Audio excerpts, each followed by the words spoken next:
আমার কিন্তু অনেকগুলো প্যাশন আছে, সেটার মধ্যে প্রফেশন সবগুলো হবে না। প্রফেশন সেইগুলোই হবে যেইগুলো অ্যাকচুয়ালি ক্যান গিভ মি মানি। যখন আপনার আসলে ভিশনটা ঠিক থাকবে তখন কিন্তু সেলফ মোটিভেটেড হয়েই অ্যাকশন নেবেন। সেটা মনে হবে যে this is my next step. একজন মানুষ যা চায় সব কিছু মানুষ অর্জন করতে পারে, কিন্তু কতক্ষণ? সে ততক্ষণই করতে পারবে তার রেফারেন্স পয়েন্ট যত strong. Tell me who are your best 5 friends and I'm going to tell you how much bank balance you will have. কোনো এডুকেশন সিস্টেম কিন্তু আপনাকে এন্টারপ্রেনারশিপ শেখায় না। সাথী ভাই, একটু কনফিডেন্সটা ছিল যে আমি 1 মাসে যেই স্যালারি পাই একদিনে সেটা আর্ন করা পসিবল, এবং আমি এটা আর্ন করছি।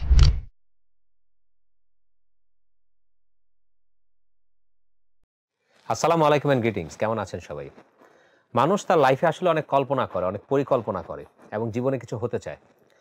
আমি যখন ছোট ছিলাম একসময় চিন্তা করতাম যে আমি একসময় একজন ফিট হিউম্যান বিং হব। এখন থেকে 10 বছর আগে হঠাৎ করে একসময় চিন্তা করলাম যে আমি একসময় ট্রেনার হব, সাকসেসফুল এন্টারপ্রেনিউর হব। এই যে আমি চিন্তাটা করছি, আমার মনের মধ্যে যে বিশ্বাসটা তৈরি হচ্ছে, সেই বিশ্বাসটাকে বলা হয় ম্যানিফেস্টেশন। আর এই ম্যানিফেস্টেশন আসলে আমি ব্যক্তিগতভাবে যাদের কাছ থেকে শিখেছি তারা আজকে আমার সাথে আছেন। আজকে আমি একটু পরিচয় করে দিতে চাই আমার সাথে আজকে কে আছেন। আজকে কিন্তু আমি একা। আমার সাথে প্রথমেই আছেন জামাল উদ্দিন জ্যামি ভাই, যিনি হচ্ছেন বাংলাদেশের একজন ফেমাস ট্রেনার, এডুকেটর এবং ডিস্টিংগুইশড টোস্টমাস্টার ইন্টারন্যাশনাল। আপনারা জানেন আমরা সবাই পাবলিক স্পিকিং এবং লিডারশিপ নিয়ে কাজ করছি। উনি সেখানে বাংলাদেশের একজন ডিস্ট্রিক্ট লিডার। জামাল উদ্দিন জ্যামি ভাই, welcome to Dhaka podcast. Thank you very much. Stay tune থাকেন, গেস্ট কিন্তু আমাদের আরও আছে। এরপরে যিনি আছেন উনি ওয়ান অফ মাই মেন্টর। উনি হচ্ছে কম্পিটেন্স সেন্ট্রালের ফাউন্ডার অ্যান্ড সিইও। আমি সবসময় তাকে বলি, দেখা বলে ইনোভেটিভ ম্যান, এবং উনি একজন ট্রেনার, উনিও টোস্ট মাস্টার। উনি হচ্ছেন জিয়াউদ্দিন আহমেদ। জিয়াউদ্দিন আহমেদ ভাই, welcome to Dhaka podcast. Thank you Sadi ভাই, মাই প্লেজার। Thank you. অনেকের আজকে আসলে প্রশ্ন আসবে, আরেকজন হোস্ট কই, আসে নাই কেন? বিষয়টা হচ্ছে এখানে হচ্ছে টুইস্ট। আর টুইস্ট হচ্ছে আজকে উনি আছেন কিন্তু গেস্ট হিসেবে। উনি একজন ফেমাস ট্রেনার, সাকসেসফুল এন্টারপ্রেনিউর, এবং উনিও আছেন টোস্ট মাস্টারের সাথে সম্পৃক্ত distinguished toast master. Let me welcome our last guest, distinguished toast master Mohammad Asaduzzaman. Mohammad Asaduzzaman ভাই, আপনার সাথেই আপনাকে আমন্ত্রণ জানাচ্ছি। Welcome to Dhaka podcast. Thank you Sadi ভাই। আচ্ছা, ম্যানিফেস্টেশন আমাদের টপিক আজকে। তো ম্যানিফেস্টেশনটা কি? তো আমি যতটুকু জানি জামাল ভাই সম্পর্কে, জামাল ভাইয়ের কাছে আসি। জামাল ভাই, আমি যতটুকু জানি আপনি গ্রামের ছেলে। মেবি আপনার হোম ডিস্ট্রিক্ট হচ্ছে রাজশাহী ডিভিশনে, পাবনাতে। আচ্ছা, তো আপনি গ্রামের ছেলে ছিলেন। যতটুকু জানি যে পরবর্তীতে আপনি ঢাকায় এসেছেন, এখানে আপনার ওইভাবে কেউ কোনো রিলেটিভও ছিল না। এখানে আসলেন, ঢাকা বিশ্ববিদ্যালয়ে পড়াশোনা করলেন, টপ কোম্পানিজগুলোতে চাকরি করেছেন, এখন বাংলাদেশে একজন ফেমাস ট্রেনার। মানে গ্রামের অজপাড়াগায়ের একটা ছেলে, মফস্বলের ছেলে, এই ধরনের চিন্তা কি করে করলো বলেন তো দেখি ভাই, বিষয়টা কি, সিক্রেটটা কি, রিভিল করেন তো আজকে। একটা গল্প শেয়ার করতে পারি। ঢাকা বিশ্ববিদ্যালয়ে পড়াটা, আমি যখন কলেজে ভর্তি হই আমার বাবা আমাকে হোস্টেলে পাঠিয়ে দেয়। তো সামহাউ যেই প্রতিষ্ঠানে পড়ার সুযোগ আমার হয়েছিল, সেখানে ভর্তি হওয়ার পর জানতে পারলাম যে প্রথম সারিতে যারা থাকে সবাই কোনো না কোনো পাবলিক ইউনিভার্সিটিতে ভর্তি হয়। অ্যান্ড আমি ফার্স্ট হয়েছিলাম ফার্স্ট ইয়ার প্রোগ্রামে। তো ভেতর থেকে অটোমেটিকলি যে আমি যেহেতু ফার্স্ট হয়েছি তাহলে ফার্স্ট জায়গায় আমার চান্স হবে, ঢাকা ইউনিভার্সিটিতেই ভর্তি হব। যখন গ্রামে ছিলাম আমার অত্র এলাকার মধ্যে কেউ ঢাকা ইউনিভার্সিটিতে কখনোই চান্স পায়নি। আচ্ছা, তো আমি যখন ভর্তি হয়েছিলাম গ্রামে ফিরে গেছি, বহু লোকজন মানে গ্রামে যেতাম যখন, তখন লোকজন তার বাচ্চাদেরকে নিয়ে আসতো আমার সহবত নেওয়ার জন্য। মালা নিয়ে আসতো না? যে তার সাথে মনে হয় কথা বললে ও একটু ভালো গাইডেন্স পাবে। তো আমি বহু ছেলে মেয়েকে পরে ঢাকায় নিয়ে এসেছি। ঢাকা ইউনিভার্সিটিতে হয়নি, কিন্তু সামহাও আমি বলেছি যে গ্রাম থেকে বের হও। যে কথাটা আপনি বলছিলাম, এই যে ভেতর থেকে একটা কনফিডেন্স গ্রো করা, মনের মধ্যে চর্চা, আমি তো ঢাকা বিশ্ববিদ্যালয়েই ভর্তি হব। যখন পরীক্ষা দিতে এসেছি কোন হলে থাকবো এটা চিন্তা করতাম।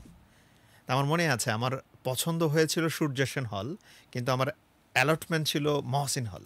আচ্ছা, ঠিক আমি সূর্য সেন হলেই কিন্তু এন্ড হয়েছে আমার। আচ্ছা, তার মানে সেখানেই আমি পড়েছি। যতগুলো হল দেখেছি, বিকজ সূর্য সন্ধ্যা কেন পছন্দ হয়েছে, মনে হচ্ছে ক্যাম্পাস থেকে সবচেয়ে কাছে, ঘুম থেকে উঠেই দৌড়ে চলে আসতে পারবো।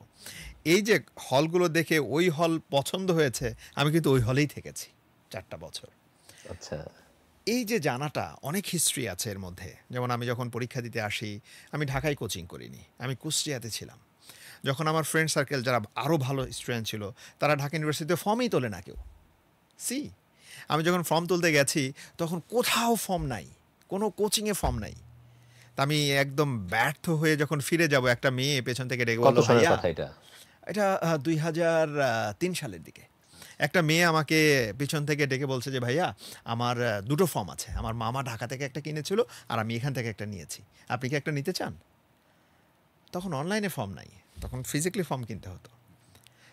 ওই মেয়েটা একটা উপলক্ষ আমার। তার মানে আমি সামহাও ঢাকা ইউনিভার্সিটি আমার হবে, এই জন্য মেয়েটা আমাকে পেছন থেকে ডেকেছে। আমি জানি না সেই মেয়ে কোথায় আছে, কি অবস্থায় থ্যাঙ্কস আছে। বলার চান্স পাননি? ওই সুযোগটা আর হয়নি। ফর্ম নেওয়ার পরে ফিল আপ করেছি, লাস্ট ডেট ওই ওখানে জমা দিয়েছি, ওরাই নিয়ে এসে জমা দিয়েছে।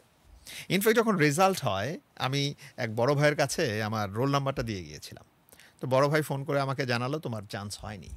ও, কান্নাকাটি করে, ওকে ডান, হয়নি, মেনে নিয়েছি।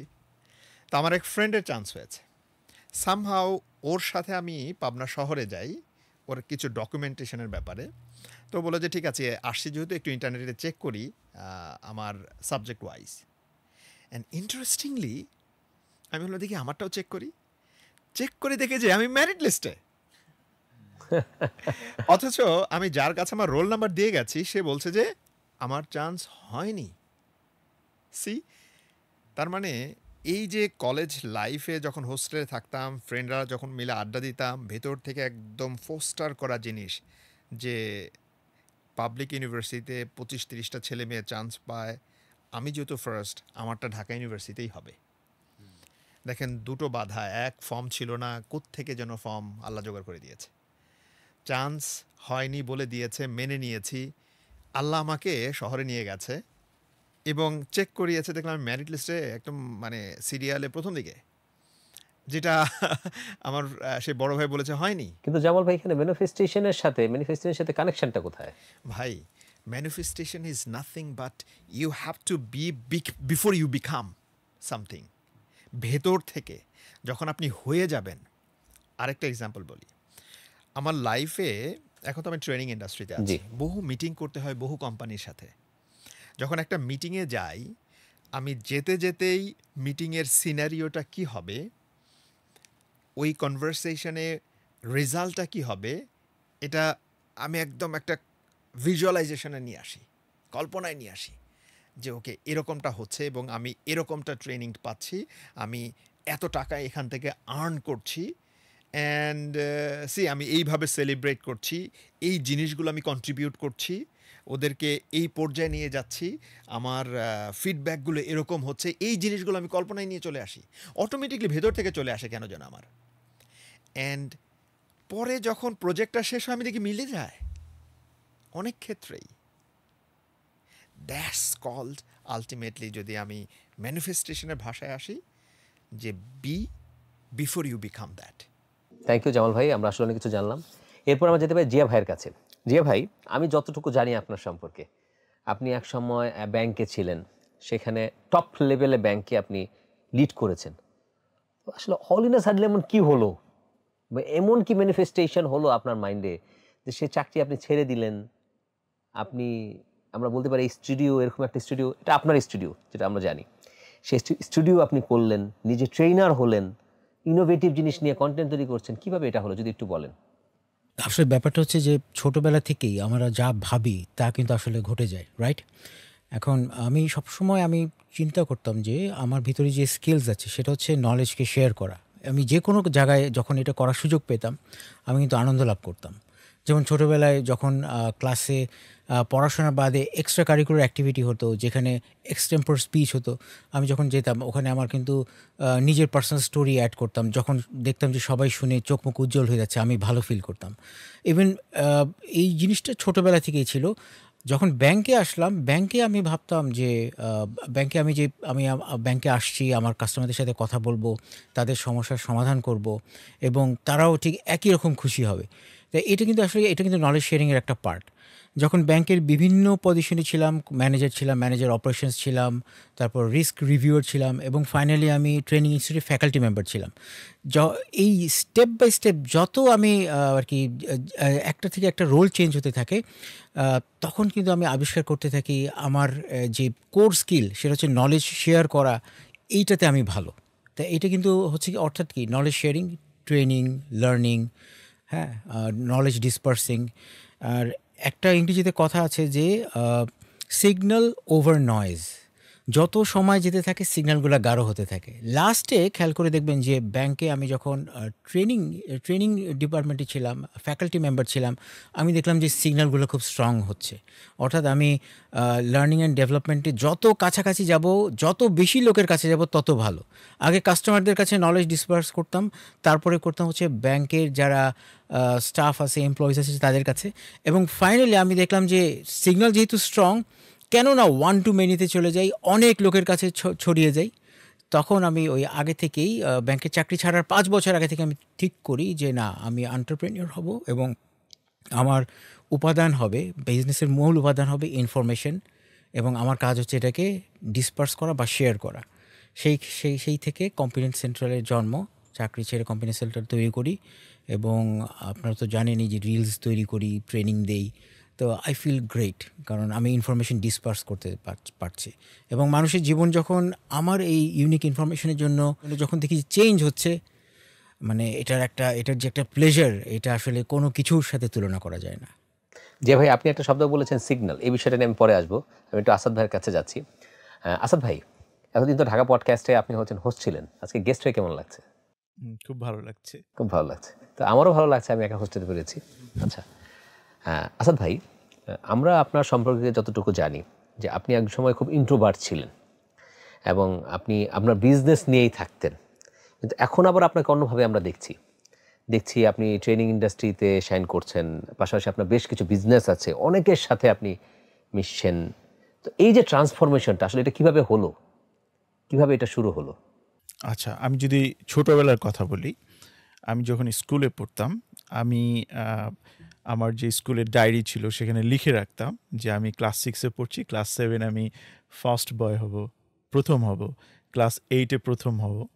তো এরকম অনেক কিছু লিখে রাখতাম। তারপর হচ্ছে যে আমি জানতাম না যে মানে লিখে রাখাটা দরকার, বাট আমার কাছে মনে হচ্ছে যে লিখে রাখি। তারপর আমার একটি স্কুল ব্যাগ লাগবে, আমার এটা লাগবে, ওইটা লাগবে, আমি কাউকে কিছু বলতাম না, আমি লিখে রাখতাম। তো পরবর্তীতে দেখা যাচ্ছে যে ওগুলো সত্য হতো। মানে আমার কাছে মনে হতো হয়তো অ্যাক্সিডেন্টালি হচ্ছে কিংবা হচ্ছে। তো আমার মনে আছে যে আমি 99 সালে 99 সালে আমি যখন নটরডেম কলেজ শেষ করলাম, তখন আমার খাতায় নোটবুকে আমি লিখলাম যে আমার একটা মোবাইল লাগবে, এরকম একটা কথা আমি 1999 সালে কথা বলছেন? 99 সালে। তখন আমাদের বাসায় ল্যান্ডলাইন ছিল, বাট কারো মোবাইল ফোন ছিল না। ইভেন আমার আব্বাও মোবাইল ফোন ইউজ করতো না, কেউ মোবাইল ফোন ইউজ করতো না। খুব রেয়ারলি আমরা মোবাইল ফোন দেখতাম সেই সময়।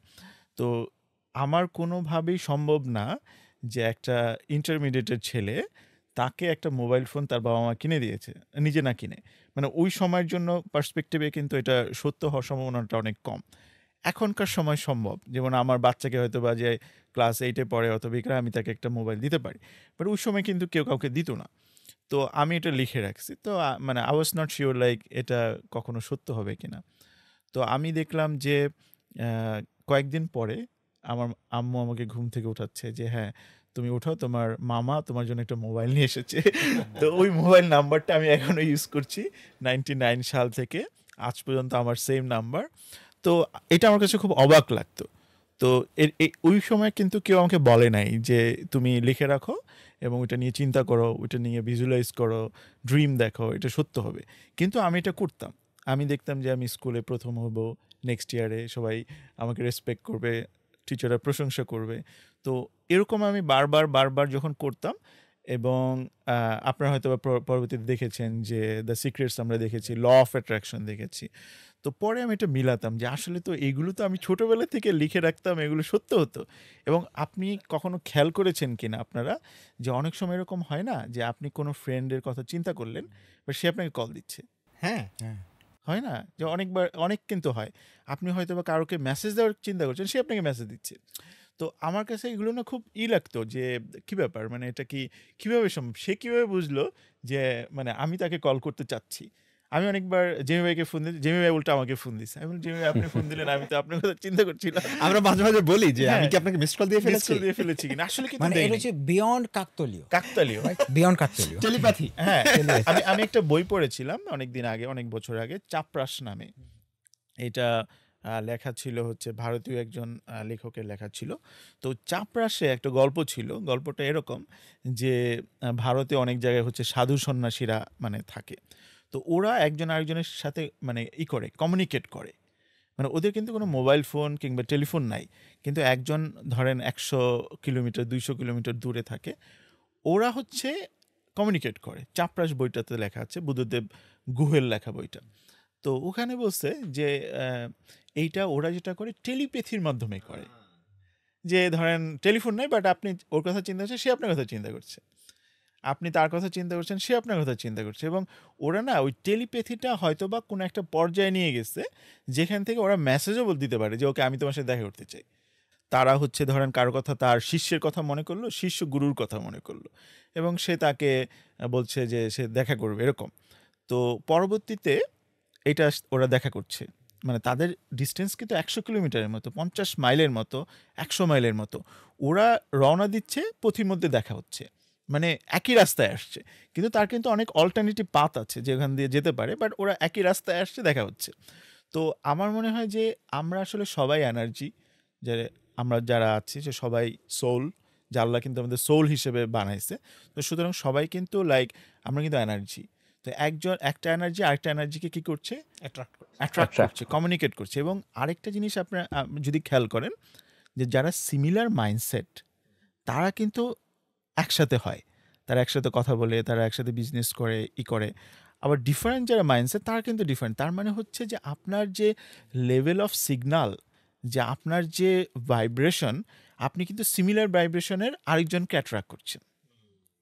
আমি আমার লাইফে ম্যাক্সিমাম সময় ইন্ট্রোভার্ট ছিলাম, ইউ আর রাইট, যে আমি ইন্ট্রোভার্ট ছিলাম, কিন্তু আমি সবসময় এক্সট্রোভার্টদের পছন্দ করতাম। যে আমি ভাবতাম যে ওকে, আমি যদি ওর মতো হতে পারি, ওর মতো সুন্দর করে, আমি যদি জামালউদ্দিন জেমির মতো সুন্দর করে কথা বলতে পারি, আমি শেখ সাদির মতো কথা বলতে পারি, জিয়া ভাইয়ের মতো কথা বলতে পারি, যে আমি এক্সট্রোভার্ট না কেন? তখন আমি কিন্তু আস্তে আস্তে আস্তে আস্তে দেখলাম যে আমি এটা একসময় ভাবতাম, এটা আমি দেখতাম নিজেকে, যে আমি স্টেজে দাঁড়ায় কথা বলছি, আমি কি করছি, সবার সাথে মিশছি, আমি এমিয়েবল হচ্ছে। আমি এমিয়েবল মানে খুব বেশি এমিয়েবল না, কিন্তু আমি এমিয়েবল হিসেবে নিজেকে কল্পনা করতাম। এখন দেখেন আমার ইয়েতে কিন্তু ক্যারেক্টার, হ্যাঁ, এখন কিন্তু সবাই ভাবে যে আমি মনে হয় এক্সট্রোভার্ট, বাট এটা কিন্তু আমার অ্যাডপ্ট করা, those are the skill I adopted. এবং এটা কিন্তু আমি ড্রিম দেখেছি। যেমন আমরা এই পডকাস্টটা শুরু করার আগে আমরা আলোচনা করছিলাম যে আপনি যদি আপনার 5 জন বন্ধুর সাথে মিশেন, 5 জন বন্ধু যদি ইন্টেলিজেন্ট হয়, আপনি কিন্তু 6 ইন্টেলিজেন্ট হবে। আপনি যদি 5 জন বন্ধু যদি ডাম হয়, গাধা হয়, আপনি কিন্তু 6ষ্ঠ গাধা হিসেবে কিন্তু নিজেকে পরিণত করবেন। ইনফ্যাক্ট এটা এর একটা কথা আছে সুন্দর, যে tell me who are your best 5 friends and I am going to tell you how much bank balance you to have. Absolutely. কারণ কি, 5 জনের ব্যাংক ব্যালেন্সের অ্যাভারেজ আপনি। এবং জিম রন একটা কথা বলেছে, খুব ইন্টারেস্টিং একটা, এটাও জিম রনের কথা কিন্তু। হ্যাঁ, জিম রন কথা বলেছে। জিম রন বলেছে যে ইটস নট ইম্পর্টেন্ট যে তুমি কি করছো, প্রতিদিন কি করছো, যে তুমি অফিসে যাচ্ছ, বসকে ফাঁকি দিচ্ছ, তুমি বিজনেস করছো আবার করছো না, but it's very important what you becoming, আপনি কি হচ্ছেন, আপনি নিজেকে কি ট্রান্সফর্ম করছেন। আপনারা যদি একটু খেয়াল করেন যে আমরা যখন 2017 সালে 18 সালে আমরা টোস্ট মাস্টার শুরু করলাম, তখন কিন্তু আমরা জানতাম না যে আমরা আসলে পাবলিক স্পিকিং নিয়ে এত কাজ করব, লিডারশিপ নিয়ে এত কাজ করব। তখন কিন্তু এই জগতে আমরা নতুন ছিলাম, কিন্তু আমরা কিন্তু নিজেকে ট্রান্সফর্ম করেছি। মানে আমি হাম্বল ভাবে এটা বলি, ভেতরে কোথাও না কোথাও ছিল, যার কারণে এই জায়গায় এসেছেন। রাইট। এর জন্যই তো আমরা এত মানুষ থাকা সত্ত্বেও আমরা টোস্ট মাস্টারে আসলাম, অনেকেই তো আসেনি। আচ্ছা ভাই, সিমিলার একটা স্টোরি আমি শেয়ার করতে পারি আপনাদের সাথে। লাইক আমার মনে আছে ছোটোবেলায় আমি খুব বেশি ক্রিকেট খেলতাম। মানে একটা টুর্নামেন্ট হচ্ছিল, সেই টুর্নামেন্টে আমি বেস্ট বলার, best batsman, man of the match, man of the series, সবগুলো পুরস্কার আমি, ইভেন বেস্ট ফিল্ডার। আপনি এখনো খুব ভালো খেলেন। তো ওই টুর্নামেন্টে ধারাভাষ্য করছিল আমাদেরই এক সিনিয়র ফ্রেন্ড থাকে না, খুব ভালো সম্পর্ক, রইস ভাই। তো উনি ধারাভাষ্য করছিল ইংলিশে, আচ্ছা। কারণ উনি ইংরেজি পড়াতো, টিউশনি করাতো, ইংরেজি পড়াতো। তো আমি ইংলিশে খুব দুর্বল ছিলাম, কারণ আমি যেই প্রতিষ্ঠানে পড়েছি আমার ইংরেজি শিক্ষক ছিল না, খুব বাজে অবস্থা ছিল আমার ইংরেজি। কিন্তু তার ইংরেজিতে ধারাভাষ্য করা দেখে আমিও ওই সময় মনে মনে ভেতর থেকে যে আমিও একদিন ইংরেজিতে এত সুন্দর করে কথা বলবে ইংরেজিতে, আমিও একদিন ধারাভাষ্য অ্যাবসলিউটলি। হ্যাঁ, ঢাকা ইউনিভার্সিটিতে ভর্তি হয়েছি, যে ঢাকা ইউনিভার্সিটি গিয়েই আমি ইংরেজিতে মাস্টার হয়ে যাব। কিছুদিন পরে যখন ঈদের ছুটিতে বাড়ি যাচ্ছি, তখন ইংরেজি শিখি নাই। বাড়িতে গিয়ে তো আবার ক্রিকেট খেলা হবে, ধারাভাষ্য করতে পারবো না। এই যে ভেতরে একটা প্যাশন, আবার ঢাকায় আসলাম। দেন আমার মনে আছে আমি সাইফুরসে গিয়ে আইএলসে ভর্তি হয়ে গেছি। কেন? ইংরেজি শেখার জন্য। তখন জানতাম না, ভর্তি হওয়ার পরে মনে হলো যে আইএলস তো ডিফারেন্ট, ইংরেজি শেখার জন্য না। এটা কিন্তু খুব কমন একটা মিস্টেক, সবাই ইংরেজি শেখার জন্য আইএলসে যায়, অথচ শিখতে হবে কিন্তু অন্য কিছু। হ্যাঁ, তারপরে আইএলসটা একটা কোর্স শুরু যে হলো, এরপরে অসংখ্য ইংরেজির উপর কোর্স করেছি। আমার মনে আছে গুলিস্তান স্টেডিয়াম মার্কেট থেকে 200 টাকাতে একটা রেডিও কিনেছিলাম। রেডিও কেন? সকাল সন্ধ্যা বিবিসি শুনতাম। বিবিসি শোনা কেন? প্রোনাউন্সিয়েশন ডেভেলপ করার জন্য। অ্যান্ড উইদিন 1 ইয়ার আমি কিন্তু ইংলিশ ল্যাঙ্গুয়েজের ক্লাস নেওয়া শুরু করলাম। ফনেটিক্স শেখাতাম, আমি স্পোকেনের ক্লাস নিতাম, একটা পর্যায়ে আইএলসের ক্লাস নিলাম। এই যেই মানুষটা ইংরেজিতে এত দুর্বল ছিল, সামহাও ছোটোবেলায় এক ফ্রেন্ডের ধারাভাষ্য দিচ্ছে ইংলিশে, আমিও কল্পনা করলাম আমিও একদিন দিব, আমি কিন্তু এটা হয়ে গেলাম। তার মানে আপনি যদি ভেতর থেকে কোনো কিছু চান, আপনার বডি যদি রেডি হয়, এই ফ্রিকোয়েন্সি আপনাকে অ্যাট্রাক্ট করবেই। ফ্রিকোয়েন্সি ওয়াজ দেয়ার, জাস্ট লিঙ্কটা হচ্ছিল না। এই লিঙ্কটা সামহাও কেউ একজন করে ফেলেছে, হয়ে গেছে এক জায়গা থেকে। এরপর দেখেন আমি আলহামদুলিল্লাহ ক্যারিয়ারে ভালো ভালো জায়গায় কাজ করেছি, শুধুমাত্র ইংলিশে ভালো থাকার কারণে। Right, absolutely. এখানে জাস্ট একটু অ্যাড করি, এই মাইন্ডসেটটা কিন্তু বলা হচ্ছে অ্যাবান্ডেন্স মাইন্ডসেট। অর্থাৎ প্রত্যেক ইন্ডিভিজুয়ালের যার যার যে সিগন্যাল দরকার সেটা কিন্তু বাতাসে আছে।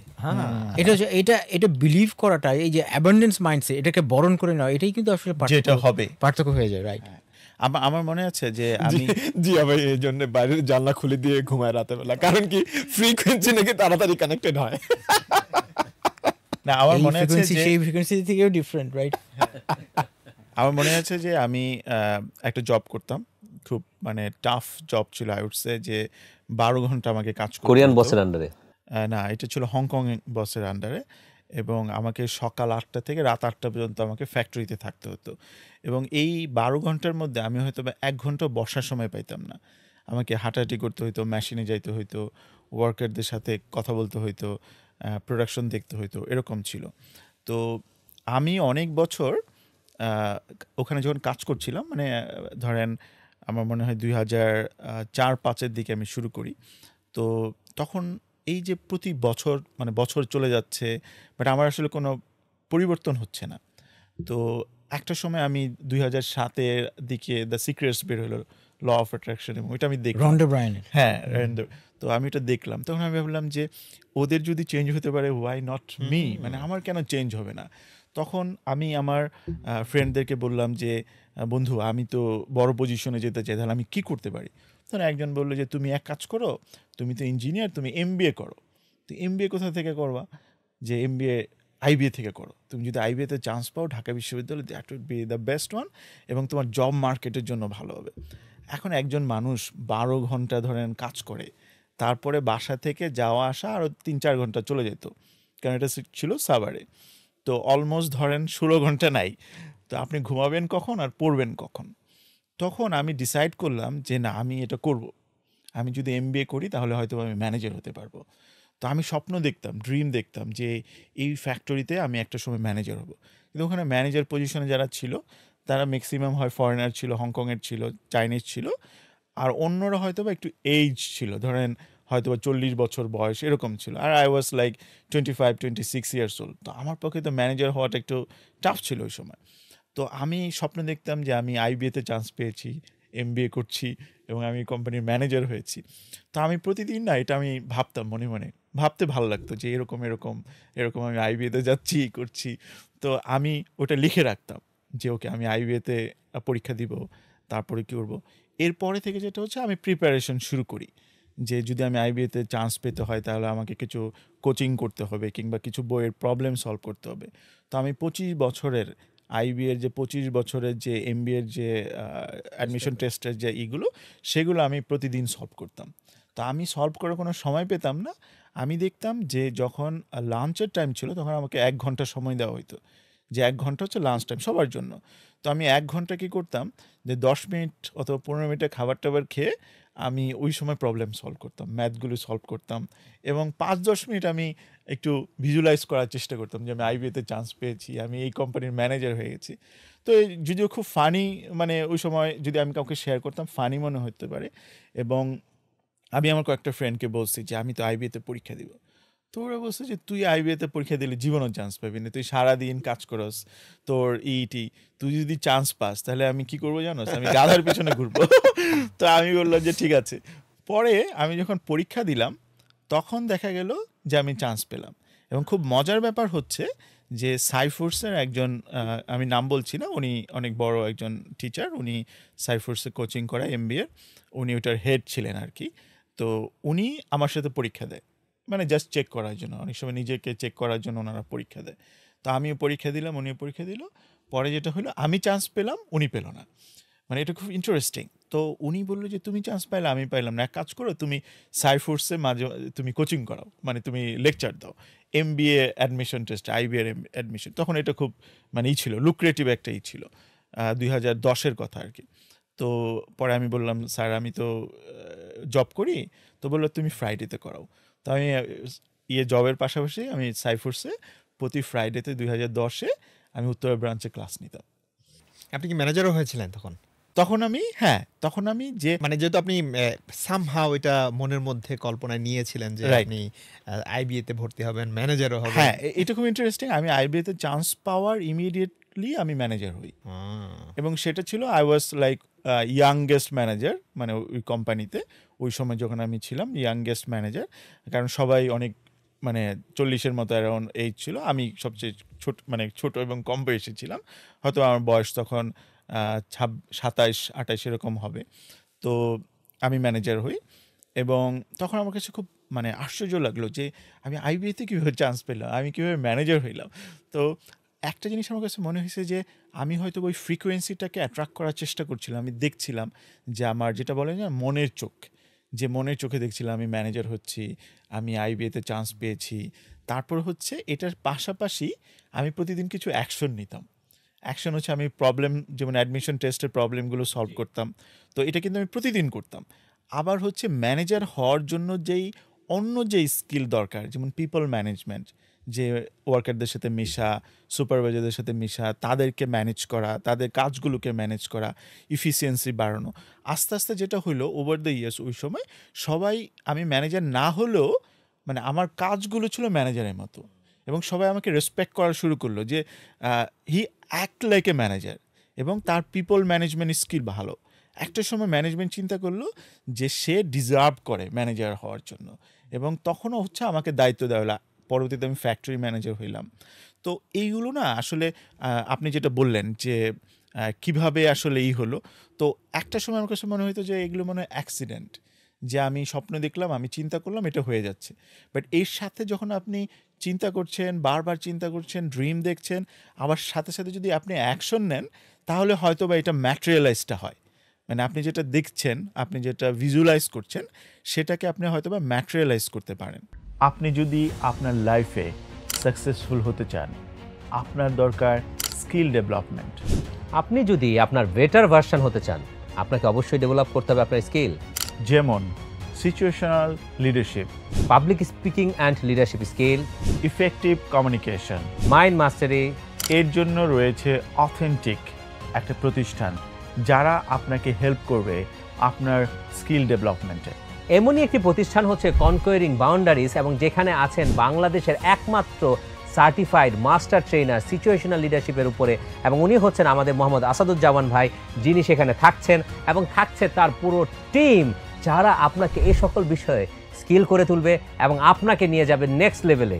যারা এই কোর্স এনরোল করতে চান, আমাদের পডকাস্টের নিচেই দেওয়া আছে লিঙ্ক, সেই লিঙ্ক থেকে এনরোল করুন এবং স্পেশাল ডিসকাউন্টে আপনার নিজেকে নিয়ে যান অ্যাডভান্স লেভেলে। Thank you. আচ্ছা আসাদ ভাই, এখানে কি তাহলে আমরা এটাকে 3টা পার্টে কি ভাগ করতে পারি? যে এটা হচ্ছে আমি কি হতে চাই, বি, ওই অনুযায়ী আমার অ্যাকশন ডু, লাস্টে হচ্ছে হ্যাভ। আচ্ছা অ্যাবসলিউটলি। আচ্ছা, এখানে আমি 3জনের কাছে আসবো। ফার্স্টেই আমার জামাল ভাইয়ের কাছে প্রশ্ন, সেটা হচ্ছে হ্যাভ। যেমন আপনি আপনার লাইফে একটা গোল সেট করেছিলেন, যেটা আপনি বললেন যে আপনি হচ্ছে ক্রিকেট খেলছিলেন, যেখানে ম্যান অফ দ্য ম্যাচ হয়েছেন, আপনি ওইখানে সবগুলো সেগমেন্টেই টপ লেভেল বা টপ পারফর্মার ছিলেন, কিন্তু তারপরে ওইখানে যে ধারাভাষ্যকার ছিলেন তাকে দেখে আপনি একটা আপনার গোল সেট করেছিলেন যে আমি ওনার মতো হতে চাই। তো গ্রামের একটা ছেলে, অজপাড়া গায়ের ছেলে, সেখানে হয়তো ঢাকা ইউনিভার্সিটি সম্পর্কে তারা জানে না, বা যে কোনো বিষয় সম্পর্কে, বা বিজনেস করে যে সেটা হচ্ছে মিলিয়নিয়ার হওয়া যায়, বিলিয়নিয়ার হচ্ছে, সেই সম্পর্কে তার আইডিয়া নেই। তো সে কীভাবে তার হ্যাপটা খুঁজে পাবে যেটাকে সে ইন ফিউচার ইন্টারন্যাশনাল করতে পারবে? কয়েকটা ওয়েতে হতে পারে। যেমন আমি ওই মানুষটার ধারাভাষ্যকার দেখে ইনফ্লুয়েন্সড হয়েছিলাম। সো ইনফ্লুয়েন্স থেকে আমার ভেতরে সেটা আমি নিয়েছি। তার মানে একটা কি বলবো, এটাকে এক্সপেরিয়েন্সড হওয়ার কারণে ওনার কাছ থেকে, সেই অভিজ্ঞতা থেকে আমার ভেতরে একটা স্বপ্ন তৈরি হয়েছে। এটা একটা। আরেকটা জিনিস হতে পারে যে সামহাও আপনি একটু পড়াশোনা করতে করতে ইনফরমেশন যদি আপনার কাছে আসে যে সাদি ভাই এটা করেছে, উনি ওটা করেছে, উনি ওটা করেছে, সেটা থেকেও আপনি ইনফ্লুয়েন্সড হতে এখানে আমি পারেন। আপনাকে থামাতে চাই। এখন আমি অন্য একটা বিষয় আপনাকে বলি, সেটা হচ্ছে ধরেন আমি শেখ সাদি।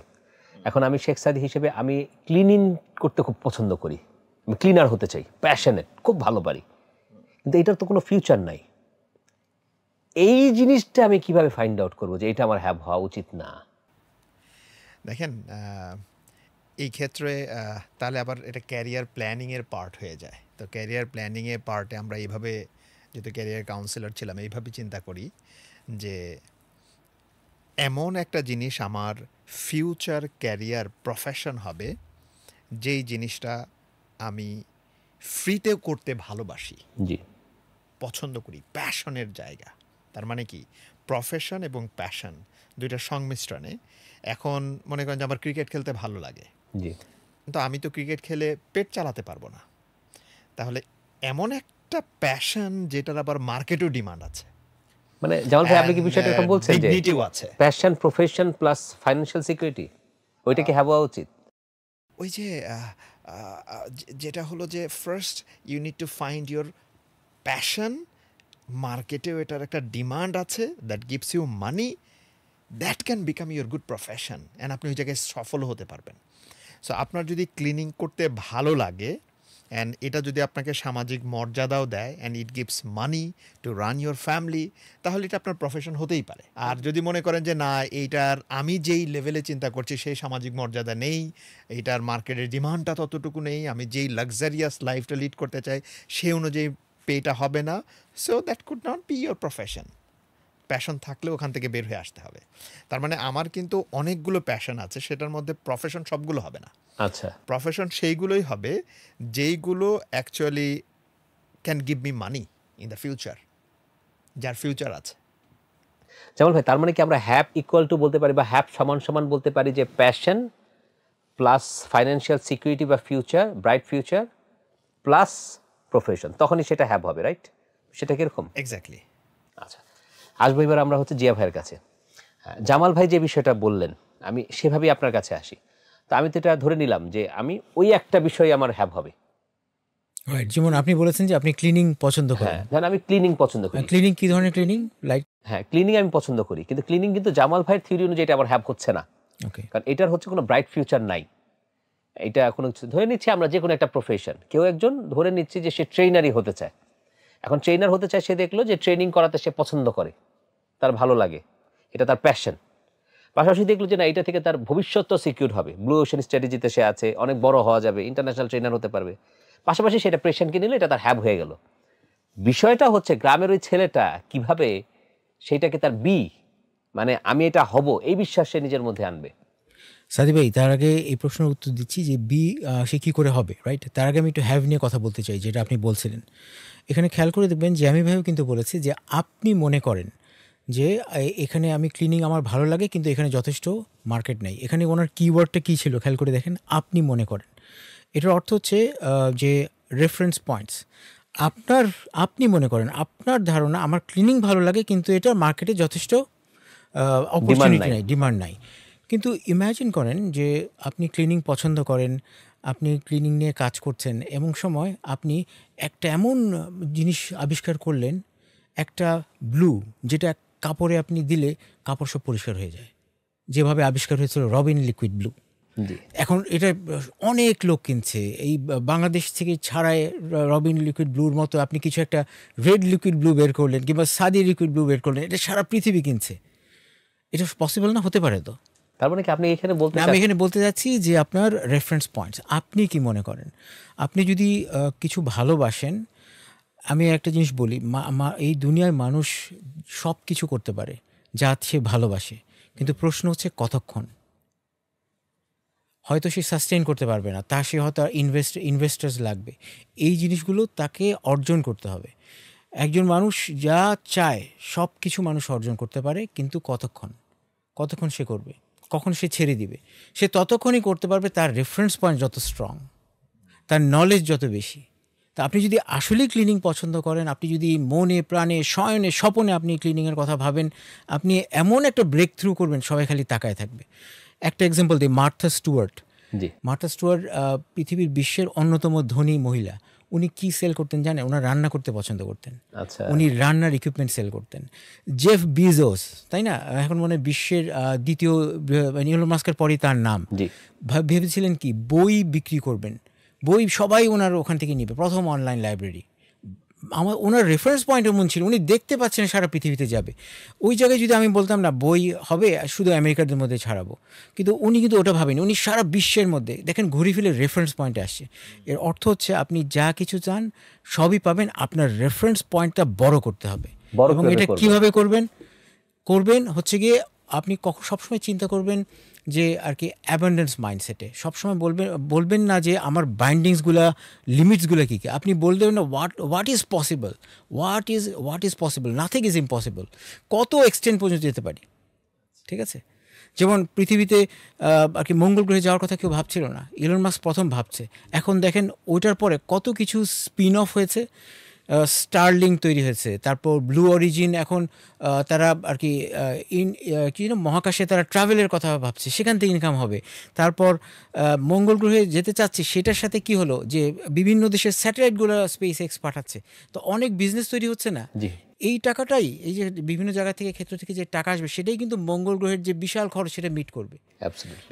এই বিষয়টা হচ্ছে যে আপনি যা চাচ্ছেন, আপনি দেখবেন চারদিকে অন্ধকার, আপনার হাতে একটা টর্চ আছে, টর্চ যে জ্বালাবেন দেখবেন যে সামনে একটা সিঁড়ি দেখা যাচ্ছে, ওই সিঁড়ি দিয়ে হাঁটা দিবেন, আপনি যা চাচ্ছেন সময় লাগবে কিন্তু আপনি তা পাবেন।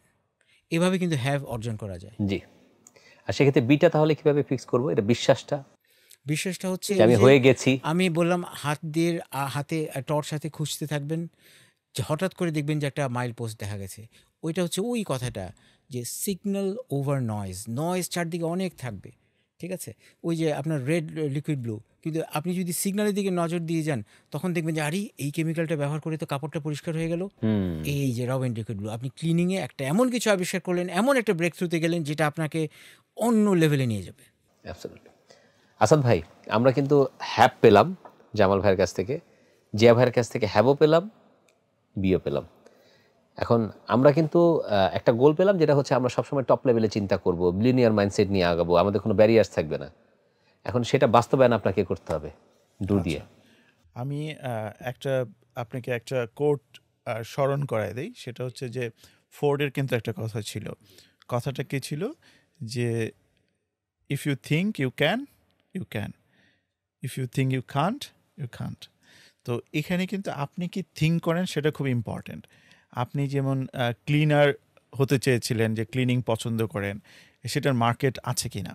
আপনি একটা চিন্তা করেন, ধরেন আপনি একটা ক্লিনিং কোম্পানি খুলে আপনি 100 জন ক্লিনার আপনার আন্ডারে কাজ করছে, যারা অফিস ক্লিন করছে, বাসা ক্লিন করছে। দেন ইভেন আসাদ ভাই, আপনি মনে হয় জানেন এটা বাংলাদেশে কিন্তু আসলে এটা হচ্ছে বাংলাদেশের বিশাল ইন্ডাস্ট্রি, যে আপনার বিভিন্ন জায়গা থেকে যে বিভিন্ন আপনার ময়লা বা এগুলো সংগ্রহ করছে, বিশাল এটা এবং প্রায় মিলিয়নিয়ার এবং ইন্ডাস্ট্রি এটা কিন্তু আমরা 25 ইয়ার্স ব্যাক 30 ইয়ার্স ব্যাক আমরা কিন্তু কখনো চিন্তা করি নাই বাংলাদেশের পার্সপেক্টিভে জি যে ক্লিনিং একটা প্রফেশন হতে পারে। এবং আপনি কিন্তু অনলাইনে হায়ারও করতে পারেন ক্লিনার, যারা আপনার বাসায় এসে ক্লিন করবে। আপনি ইভেন বুয়া হায়ার করতে পারেন, এবং এটার জন্য কিন্তু কোম্পানি আছে, থার্ড পার্টি আছে। সুতরাং এভরি ইন্ডাস্ট্রি, এভরি ওয়ার্কস, ওটার কিন্তু মনিটারি কিন্তু আছে, দিকটা আছে। অ্যাবসলিউটলি আমি এখানে আরেকটা গল্প আপনাকে শেয়ার করতে পারি, সেটা হচ্ছে যে আমরা সবাই মাইকেল অ্যাঞ্জেলোর নাম জানি, জি যে মাইকেল অ্যাঞ্জেলো অনেক বড় একজন ফেমাস কি ছিল, স্কাল্পচার স্কাল্পচার ছিল। স্কাল্পচার ছিল সে অনেক সুন্দর সুন্দর স্কাল্পচার আপনি দেখতে পারেন যে মাইকেল অ্যাঞ্জেলো বানিয়েছে। তো কোনো একজন সাংবাদিক তাকে কিংবা কোনো একজন প্রশ্ন করেছে যে আপনি যদি মাইকেল অ্যাঞ্জেলো মানে ভাস্কর্য শিল্পী না হয়ে অন্য কি হতে পারতেন?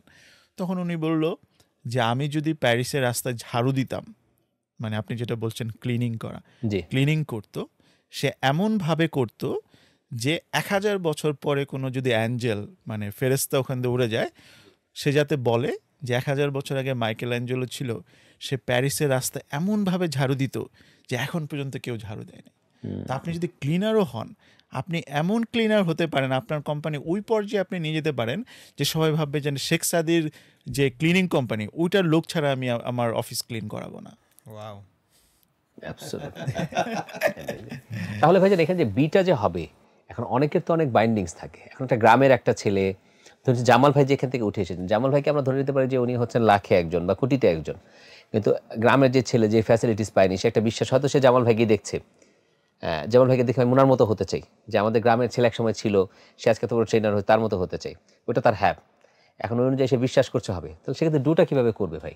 আচ্ছা, এখানে কিন্তু বিটা ধরেন আপনি যে আপনি কিন্তু বিলিভ করতে হবে, রাইট? জি তো বিলিভ করার ব্যাপারটা আমি যেটা করি কিংবা আমি যেটা পছন্দ করি, আমি অনেক দিন আগে যখন আমি স্কুলে পড়তাম, আমি দেখলাম যে বাংলাদেশে কোয়ান্টাম মেথড শুরু হয়েছে, যে কোয়ান্টামের বিভিন্ন কোর্স হচ্ছে, আমি কোয়ান্টামের অনেকগুলো বই কিনেছি। আমি যদি কোর্স করি নাই, বাট অনেকগুলো বই আমি পড়েছি। তো ওইখানে আমি প্রথম একটা ওয়ার্ড পেলাম, অটো সাজেশন। অটো সাজেশনটা কি? যেমন আপনি এখন বসে আছেন, সুস্থ সবল মানুষ, আপনি বসে বসে যদি ধরেন আপনি নিজেকে বলেন যে আমি অসুস্থ হয়ে যাচ্ছি, আমি অসুস্থ হয়ে যাচ্ছি, অসুস্থ হয়ে যাচ্ছে, আপনি একটু পরে কিন্তু অসুস্থতা ফিল করা শুরু করবেন। কিন্তু এটার যদি রিভার্স করেন, আপনি বলেন যে আমি সুস্থতা ফিল করছি, আমি সুস্থ হয়ে যাচ্ছি, আমি স্ট্রং হয়ে যাচ্ছি, মানে আপনি কিন্তু স্ট্রং ফিল হওয়া শুরু করবে। আপনি যদি শাহরুখ খানের মুভি দেখেন, ওখানে কিন্তু অনেক সময় সে বলতো যে I am the best, I am the best, I am the best, এবং এটা সে এমনিও বলতো। কেন? এটা কিন্তু অটো সাজেশন, যে আপনি নিজেকে তৈরি করছেন। যে আপনি যদি ধরেন বেস্ট ট্রেনার হতে চান, অথবা আপনি বেস্ট পাবলিক স্পিকার হতে চান, অথবা আপনি বেস্ট সিইও হতে চান, আপনি কিন্তু নিজেকে বলতে পারেন যে I am the best CEO, I am the best CEO, I am the best trainer. আপনি কিন্তু নিজেকে কি করছেন? বিলিভ করাচ্ছেন যে ইউ আর দ্য বেস্ট। যখন আপনি বিলিভ করা শুরু করবেন, তখন কিন্তু আপনি কি বিকামিংটা হচ্ছেন, জি এবং এর সাথে হচ্ছে আপনি বুঝবেন যে আপনার কিছু অ্যাকশন নেওয়া দরকার। আমি এখানে থামাতে চাই আপনাকে, আপনি মাত্র যে কথাটা বলেছেন বিকামিং হচ্ছেন, অ্যাকশন নেওয়ার বিষয়টা, মানে কি আপনি কি বলতে চাচ্ছেন বিষয়টা এরকম যে আমি আমার ফিক্স করেছি, আমি এখানে যাব, এটা আমি বিশ্বাস করছি মনে প্রাণে, সে বিশ্বাস থেকেই কি অটো কি ডুটা শুরু হয়ে যাবে? আমি একটা গল্প আপনাকে বলতে চাই, যেটা আপনি আমাকে হয়তো বা কোয়েশ্চেন করতে চাচ্ছিলেন পডকাস্টের আগে, সেটা হচ্ছে আর্নল্ড শোয়ার্জনেগারের কথা, রাইট? তো আর্নল্ড শোয়ার্জনেগার একটা কথা আমার খুব ভালো লেগেছে। সে বলেছে যে সে যখন অস্ট্রিয়ার গ্রামে ছিল, সে বলতো যে I didn't want to be a farmer, আমি ফার্মার হতে চাই নাই। সে ইউএসএ যেতে চেয়েছিল, সে মিস্টার ইউনিভার্স হতে চেয়েছিল, মিস্টার ওয়ার্ল্ড হতে চেয়েছে, সে হারকিউলিস, যে প্রথম হারকিউলিস ছিল রেজ পার্ক, তার মতো হতে চেয়েছিল। তো এবং ম্যাগাজিন থেকে তার ছবি কেটে তার দেয়ালে টাঙিয়ে প্রতিদিন কিন্তু সে ভিজুয়ালাইজ করতো যে সে রেজ পার্কের মতো মিস্টার ওয়ার্ল্ড, মিস্টার ইউনিভার্স হয়েছে, সে হলিউডে সে অভিনয় করছে, সে হারকিউলিসে অভিনয় করছে, অন্যান্য অভিনয় করছে।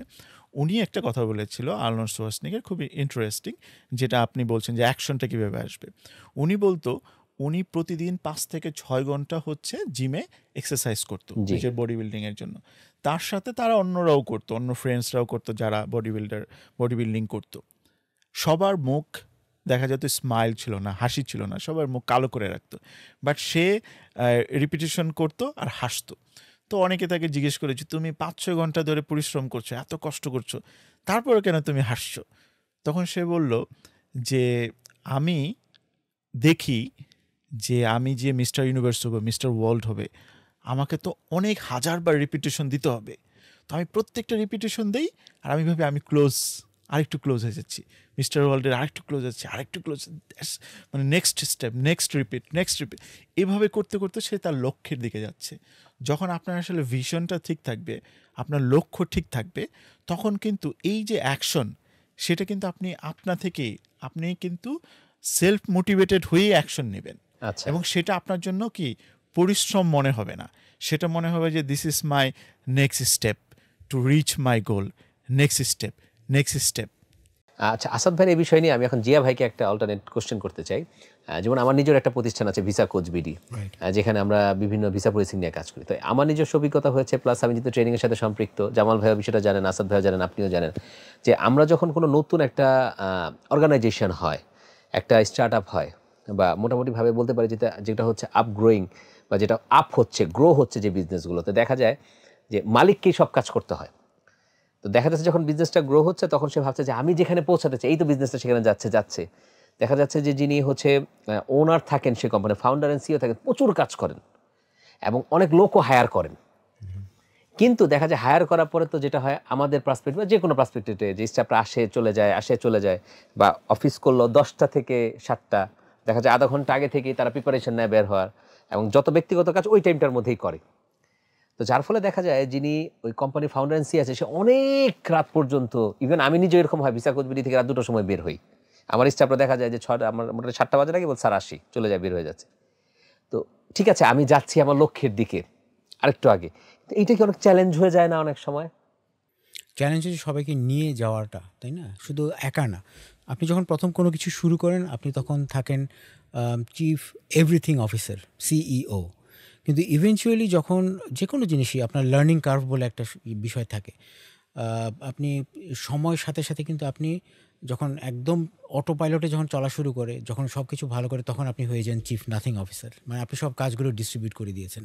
তো ওটুকু সময় পর্যন্ত তো আপনাকে ধৈর্য ধরতেই হবে, কারণ লার্নিং কার্ভ, আপনি আপনি কিন্তু এক্সপ্লোর করছেন। আপনি যখন শুরু করেন, আপনি এক্সপ্লোরেশন মোডে থাকেন। আপনি দেখেন যে হোয়াটস ওয়ার্কিং অ্যান্ড হোয়াটস নট, এটা ট্রায়াল অ্যান্ড এররের মধ্যে থাকেন।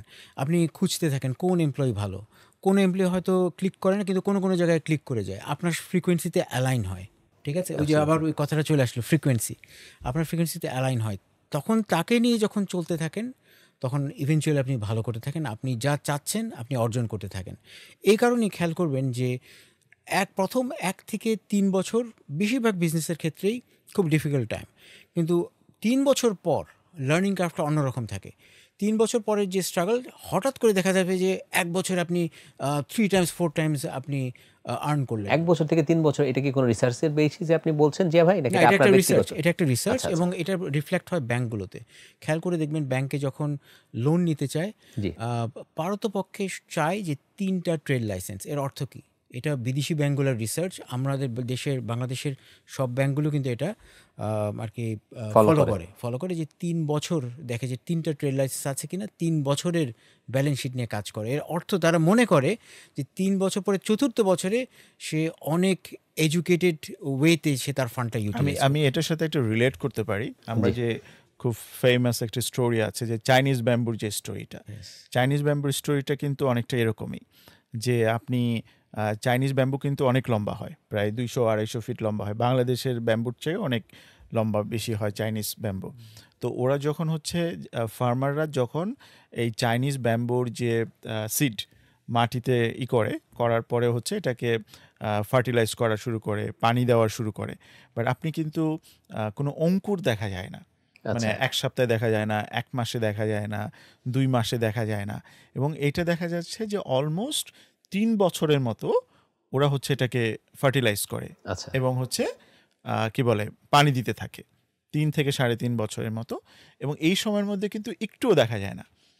কিন্তু ওই নির্দিষ্ট সময় পরে প্রতি সপ্তাহে প্রায় 20 থেকে 40 ফিট করে লম্বা হয়। আচ্ছা, এখন কথা হচ্ছে যে যদি নেক্সট 4 উইকে এটা ধরেন যদি 160 অথবা 200 ফিট হয়, এখন কথা হচ্ছে যে এই ব্যাম্বুটা কি 4 উইকে 160 ফিট হলো, নাকি এই 3 বছর 4 উইকে হইলো? 3 বছর 4 উইকে। তা এই 3 বছর কি করেছে? এই 3 বছর কিন্তু আপনি কোনো রেজাল্ট দেখেন নাই, যেটা মাটির নিচে ছিল। এবং এরকম আমাদের অনেক এফোর্টস আছে যেটা আসলে সি করা যায় না। এটা বিজনেসের ক্ষেত্রে আপনি দেখবেন যে আপনি অনেক ইভেন জিমে আপনি পুশ করছেন, আপনার মাসল গ্রো হচ্ছে না, বাট একটা সময় এটা অনেক বেশি করে গ্রোথটা আপনি দেখতে পারেন। জি এবং বিজনেসের ক্ষেত্রেও কিন্তু যে আপনি 2-3 বছরে আপনি ওইভাবে কিন্তু গ্রোথটা দেখা যায় না, বাট একটা সময় আপনি এটা ফিল করবেন যেটা ওই গ্রোথটা চাইনিজ ব্যাম্বুর মতো হঠাৎ করে হয়তো বা এটা গ্রো করছে। বাট এই মেইন দ্য টাইম, এই টিল দ্যাট মোমেন্ট যে you have to fertilize, you have to give water, right? এবং এটাকে কিন্তু আপনাকে নার্চার করতে হবে। মানে একটা নির্দিষ্ট পিরিয়ড পর্যন্ত আমাকে নার্চার করতে হবে, আমি আউটপুট পাই বা না পাই, এই অ্যাবসলিউটলি। বিষয়টা এরকম বিশ্বাস থাকতে হবে এখানে, বিশ্বাস বিশ্বাস থাকতে খুব গুরুত্বপূর্ণ। গুরুত্বপূর্ণ। জামাল ভাই, আপনার কাছে আমার একটা প্রশ্ন। আমরা আপনাকে দেখছি গত কয়েক বছর অলমোস্ট 3 ইয়ার্স ধরে আসাদ ভাই জামাল ভাইকে ট্রেনিং ইন্ডাস্ট্রিতে দেখছি। আলহামদুলিল্লাহ, আপনি অনেক ভালো করছেন, আলহামদুলিল্লাহ। তো আমার যেটা প্রশ্ন, আমি এই যে আপনার সাথে যখন কথা হয় আমি দেখছিলাম, কারণ আপনার সাথে যেহেতু আমার মোটামুটিভাবে 2019 থেকে খুব ভালো পরিচয়, আমরা টোস্টমাস্টার মেম্বার, তো তখন থেকে দেখতাম যে আপনি বই লিখছেন, তারপরে আপনি সাউথ ইস্ট ইউনিভার্সিটিতে ছিলেন, পরে মনাশে ছিলেন, আরও বেশ কিছু টপ অর্গানাইজেশনে ছিলেন। তো জামাল ভাইকে আমরা বলবো এরকম যে জামাল ভাই ইন ফিউচার ট্রেনার হবে, এর জন্য প্রিপেয়ার হচ্ছিলেন?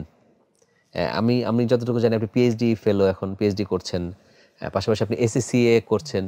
এগুলো কি ট্রেনার হওয়ার একটা প্রিপারেশন, যে আমি একটা বই লিখবো, পরে এই ট্রেনিংগুলো করব, তাহলে মানুষের সার্টিফিকেশন গ্রহণযোগ্যতা বাড়বে, এরকম কি কোনো বিষয় ছিল? নিজেকে আপস্কিল করাটা একটা কন্টিনিউয়াস প্রসেস, জি because if you want to survive in this ever competitive business world, you need to upgrade your self, you need to update your self. ওটার পার্ট হিসেবে somehow I had that opportunity, লাইফে কিছু mentor পেয়েছি যারা এই লেসনটা আমাকে শেখাতে পেরেছে। তো ওটা করতে করতে লাইফের ওই প্যাশনের জায়গাটা আর প্রফেশনের জায়গাটা একটা বিন্দুতে এসে একসময় মিলে গেছে। এটা করতে করতেও কিন্তু প্রায় 12-13 বছর লেগে গেছে। যেমন আমি যখন ইউনিভার্সিটিতে পড়তাম তখন কোচিংয়ে ক্লাস করাতাম। তো কোচিংয়ে যখন আমি ক্লাস নিতাম, ইউনিভার্সিটির অ্যাডমিশন কোচিং ছিল, স্পোকেন পড়াতাম, ফ্যানাটিক্সের ক্লাস নিতাম, মানে স্টুডেন্ট আমার খুব প্রেইজ করতো যে স্যার আপনার ওকে বলাটা অনেক ভাল লাগে, স্যার আপনার স্মাইলিং ফেসটা খুব ভাল লাগে, আপনি যখন কথা বলেন তখন স্মাইল করতে করতে কথা বলেন। এই যে মানে প্রেইজগুলো ভাল লাগতো। কিন্তু তখনও কিন্তু সচেতনভাবে যে টিচিং বা ট্রেনিং আমার প্রফেশন হবে, এইটা আমার মাথায় হয়তো আসেনি, কিন্তু মনের ভেতরে এই প্রেইজটা, এই অ্যাপ্রিসিয়েশনটা ভালো লাগার মতো কাজ করতো। দেন আমি 6টা চাকরি করেছি 13 বছরে, তার মানে খুব বেশি সুইচ করেছি, বাট প্রত্যেকবার প্রমোশন নিয়ে নিয়ে। সো 13 বছরের রিটায়ারমেন্টে চলে গেছি। সো 3টাই প্রতিষ্ঠানে আমি ডিরেক্টর পজিশনে চাকরি করেছি। এই যে কুইক উপরে ওঠা, এটা পসিবল হয়েছে বিকজ সময়ের সাথে সাথে নিজেকে আপগ্রেডেড করতে পেরেছি, বা আপস্কিলের ওই জায়গাটায় রিকোয়ার্ড স্কিল সেট ওই পজিশনসগুলোর জন্য সেটা করতে পেরেছি। 2016 সালে এসে আমি আমার প্রফেশনের একটা জায়গায় কাজ হলো যে স্টুডেন্টদেরকে গ্রুম করতে হবে for the corporate world. And grooming করতে গিয়ে সাথে আরেকটা রেসপন্সিবিলিটি ছিল যে তাদেরকে প্লেস করতে হবে for their internship and job, তার মানে জব প্লেসমেন্ট নিয়ে কাজ করতে হবে। এটা করতে গিয়ে I had to interact with corporate world. So আমার এইচআর কমিউনিটিতে খুব ভালো কিছু ফ্রেন্ড আছে, বন্ধু আছে, বিকজ এটা তৈরি করতে হয়েছে আমার জবের জন্য।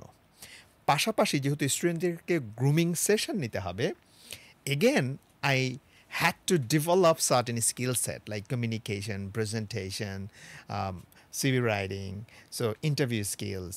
এই স্কিলগুলো শেখাতে হতো। শিখতে গিয়ে নিজেই শিখতে শুরু করলাম, বিভিন্ন ট্রেনিংয়ে পার্টিসিপেট করা, বিভিন্ন ট্রেনারের ট্রেনিং সেশনে পার্টিসিপেট করা, অনলাইন, দেশের বাইরে বই পড়া। সি একটা একটা গোটা এটাকে বলবো যে আমি একটা ইকোসিস্টেম ডেভেলপড হলো, যেটা আমাকে হেল্প করেছে। ওই যে সুপ্ত বাসনা, সেশন নেয়ার পর পার্টিসিপেন্টসরা যখন ফিরে আসে, ফিডব্যাক দেয়, অ্যাপ্রিসিয়েশন দেয় যে স্যার অসাধারণ হয়েছে, খুবই ভালো লেগেছে, তখন মনের মধ্যে হলো যে আচ্ছা এটাও একটা প্রফেশন হিসেবে নেওয়া যেতে পারে। এই ক্ষেত্রে আমি একটা নাম নেব। একটা প্রজেক্টে কাজ করতে গিয়েছিলাম আমি, রাজীব ভাই, আনোয়ার ভাই। সো রাজীব ভাই আমাকে খুব ভালো একটা ফিডব্যাক দিয়েছিল সেশনের পরে। উনি সারাদিন আমার সেশনে বসেছিলেন, সেলস ট্রেনার রাজীব ভাই, বিক্রয় সারাদিন বন্ধু। আমার সেশনে বসেছিলেন। বসে থাকার পরে আমার মনে আছে সারা রিসোর্টে আমরা ট্রেনিংটা নিতে গিয়েছিলাম। তো ওনার পরের দিন ট্রেনিং, উনি ফুল ডে সেশনে বসে থেকে বললো যে জামি ভাই একটা ট্রু ফিডব্যাক আছে আর কিছু ইমপ্রুভমেন্ট এরিয়াজ আছে। তো ট্রু ফিডব্যাকটা কি, যে আপনি যেভাবে কথা বলেন, যে প্যাশন নিয়ে, যে এনার্জি নিয়ে, ভেতর থেকে যে কথাগুলো আসে না, নাড়া দিয়ে দেয় একটা মানুষকে। এই ইন্ডাস্ট্রিতে আসলে আপনি কিন্তু খুব দ্রুত ভালো করবেন, অন্যদের থেকে অনেক এগিয়ে যাবেন। ওই যে মানে ভালো করবেন, এই কনফিডেন্সটা ভেতর থেকে, যখন আমি ট্রেনিং ইন্ডাস্ট্রিতে আসলাম, ভেতর থেকে মনে হলো যে আমি যদি আসি, if I get the opportunity, পার্টিসিপেন্টসরা বলবে তাদের এন্টায়ার ট্রেনিং লাইফে আই ওয়াজ বেস্ট ট্রেনার। এই ভেতর থেকে কনফিডেন্সটা আসে যে if I have a bunch of people with me, session শেষে তারা বলবে you are the best. And এরকমটাও হয়েছে। আমার মনে আছে আইডিএলসি ফাইন্যান্স একবার ট্রেনিং নিতে গেছি, ট্রেনিংয়ের পর ফিডব্যাকটা এমন ছিল যে বস এতদিন কোথায় ছিলেন আপনি। অ্যান্ড ওদের যখন ছুটির রিসোর্টে গেছি, ওদের ফাইনাল ক্লোজিং সেশন ছিল, আই ওয়াজ নট ইনভাইটেড। ওরা বলছে যে জামি স্যার কোথায়, আরও 2-3টা ট্রেনার ছিল, তাদেরকে নিয়ে গেছে। তো ম্যানেজমেন্ট আমাকে বলছে যে আসেন। আমি যখন গেলাম, আমি যখন ছুটির রিসোর্টে ঢুকি, গাড়িটা থামার সাথে সাথে পার্টিসিপেন্টস আমাকে কাঁধে করে মিছিল করছিল। তাহলে একদিনের ট্রেনিংয়ের পর এরকম একটা ফিডব্যাক কিভাবে সম্ভব হয়? অসাধারণ। Because of that thing. এই জিনিসগুলো আমাকে কনফিডেন্স দিয়েছে যে আমার একটা ওয়েল এস্টাবলিশড ক্যারিয়ারটা ছেড়ে নতুন একটা এই চ্যালেঞ্জিং একটা প্রফেশনে আসার জন্য। And it was not easy decision. অ্যান্ড আলহামদুলিল্লাহ within a very short time, 2 বছর হলো আমার প্রতিষ্ঠান, এই জুন মাসে 2 বছর হলো, জুনের 30 তারিখে। খুব ভালো জায়গা, মানে আপনি মানে ফুল টাইম আমার এই বিজনেসে খুব ভালো একটা জায়গা কর্পোরেট ওয়ার্ল্ডে করে নিয়েছি। এর মধ্যে প্রায় শখানেক প্রতিষ্ঠানে চাকরি মানে Training. কাজ করে ফেলেছি। অ্যান্ড টপ এমএনসিগুলোতে কাজ করার সুযোগ হয়েছে আলহামদুলিল্লাহ। জামাল ভাই, আপনি যখন ডিসিশন নিলেন যে আপনি ট্রেনিং করাবেন, তো আপনি যেহেতু একটি কোম্পানিতে ডিরেক্টর হিসেবে ছিলেন, তো এটা আপনার জন্য চ্যালেঞ্জ হয়ে যায় না? তেমন ওইখান থেকে আমি তো অবশ্যই ধরে নেব যে 6 ডিজিটের একটা আপনি সেখান থেকে সাপোর্ট পেতেন। তো ওখান থেকে যখন এখানে আপনি ট্রেনিংয়ে আসবেন, তো ইনিশিয়ালি তো সেই 6 ডিজিট আপনি পাবেন না, হয়তো বা সেটা 4 ডিজিট বা 5 ডিজিট ছিল। ওই যে সময়টা সারভাইভ করা, সাস্টেইন করা, ওই অনুপ্রেরণাটা কীভাবে জোগালেন বা কীভাবে ওই সময়টা সারভাইভ করলেন? সাদি ভাই, এই কনফিডেন্সটা ছিল যে আমি 1 মাসে যেই স্যালারি পাই, একদিনে সেটা আর্ন করা পসিবল, এবং আমি এটা আর্ন করছি। তার মানে আমার সর্বশেষ কোম্পানিতে আমি যে 1 মাসে যেই বেতন পেতাম, এটা একদিনও মানে একদিনের ট্রেনিংয়ে সেটা আর্ন করতে পারি। ইট মিনস যদি আপনার ভিতরে সেই কনফিডেন্স থাকে, কোয়ালিফিকেশান থাকে, অ্যান্ড ডেডিকেশন থাকে কিছু দেয়ার, যেমন এক একটা ট্রেনিংয়ে যে পরিমাণ পরিশ্রম, যে পরিমাণ প্রিপারেশন, যে পরিমাণ effort, at the end of the day যে ফিডব্যাকটা আসে, including HR, business head and participants, এই জিনিসটা হলো অনেক কিছু সংমিশ্রণ। অ্যান্ড প্রতিনিয়ত নিজেকে ছাড়িয়ে যাওয়ার, পরের স্টেজে যাওয়ার জন্য যেই চেতনা, যেই ভেতর থেকে আসা, অ্যান্ড কন্টিনিউয়াস লার্নিং কার্ভটা। যেমন আপনি বলছেন যে আমি আইসিএফে ভর্তি হয়েছে, এটা এক্সপেন্সিভ প্রোগ্রাম, জাস্ট 2 মাস আগে এটা করলাম। আমি কেন করলাম? এরপরেও আমি আরেকটা ট্রেনিংয়ে ভর্তি হয়েছি, আরেকটা টিটিটি করেছি। কেন করছি এগুলো?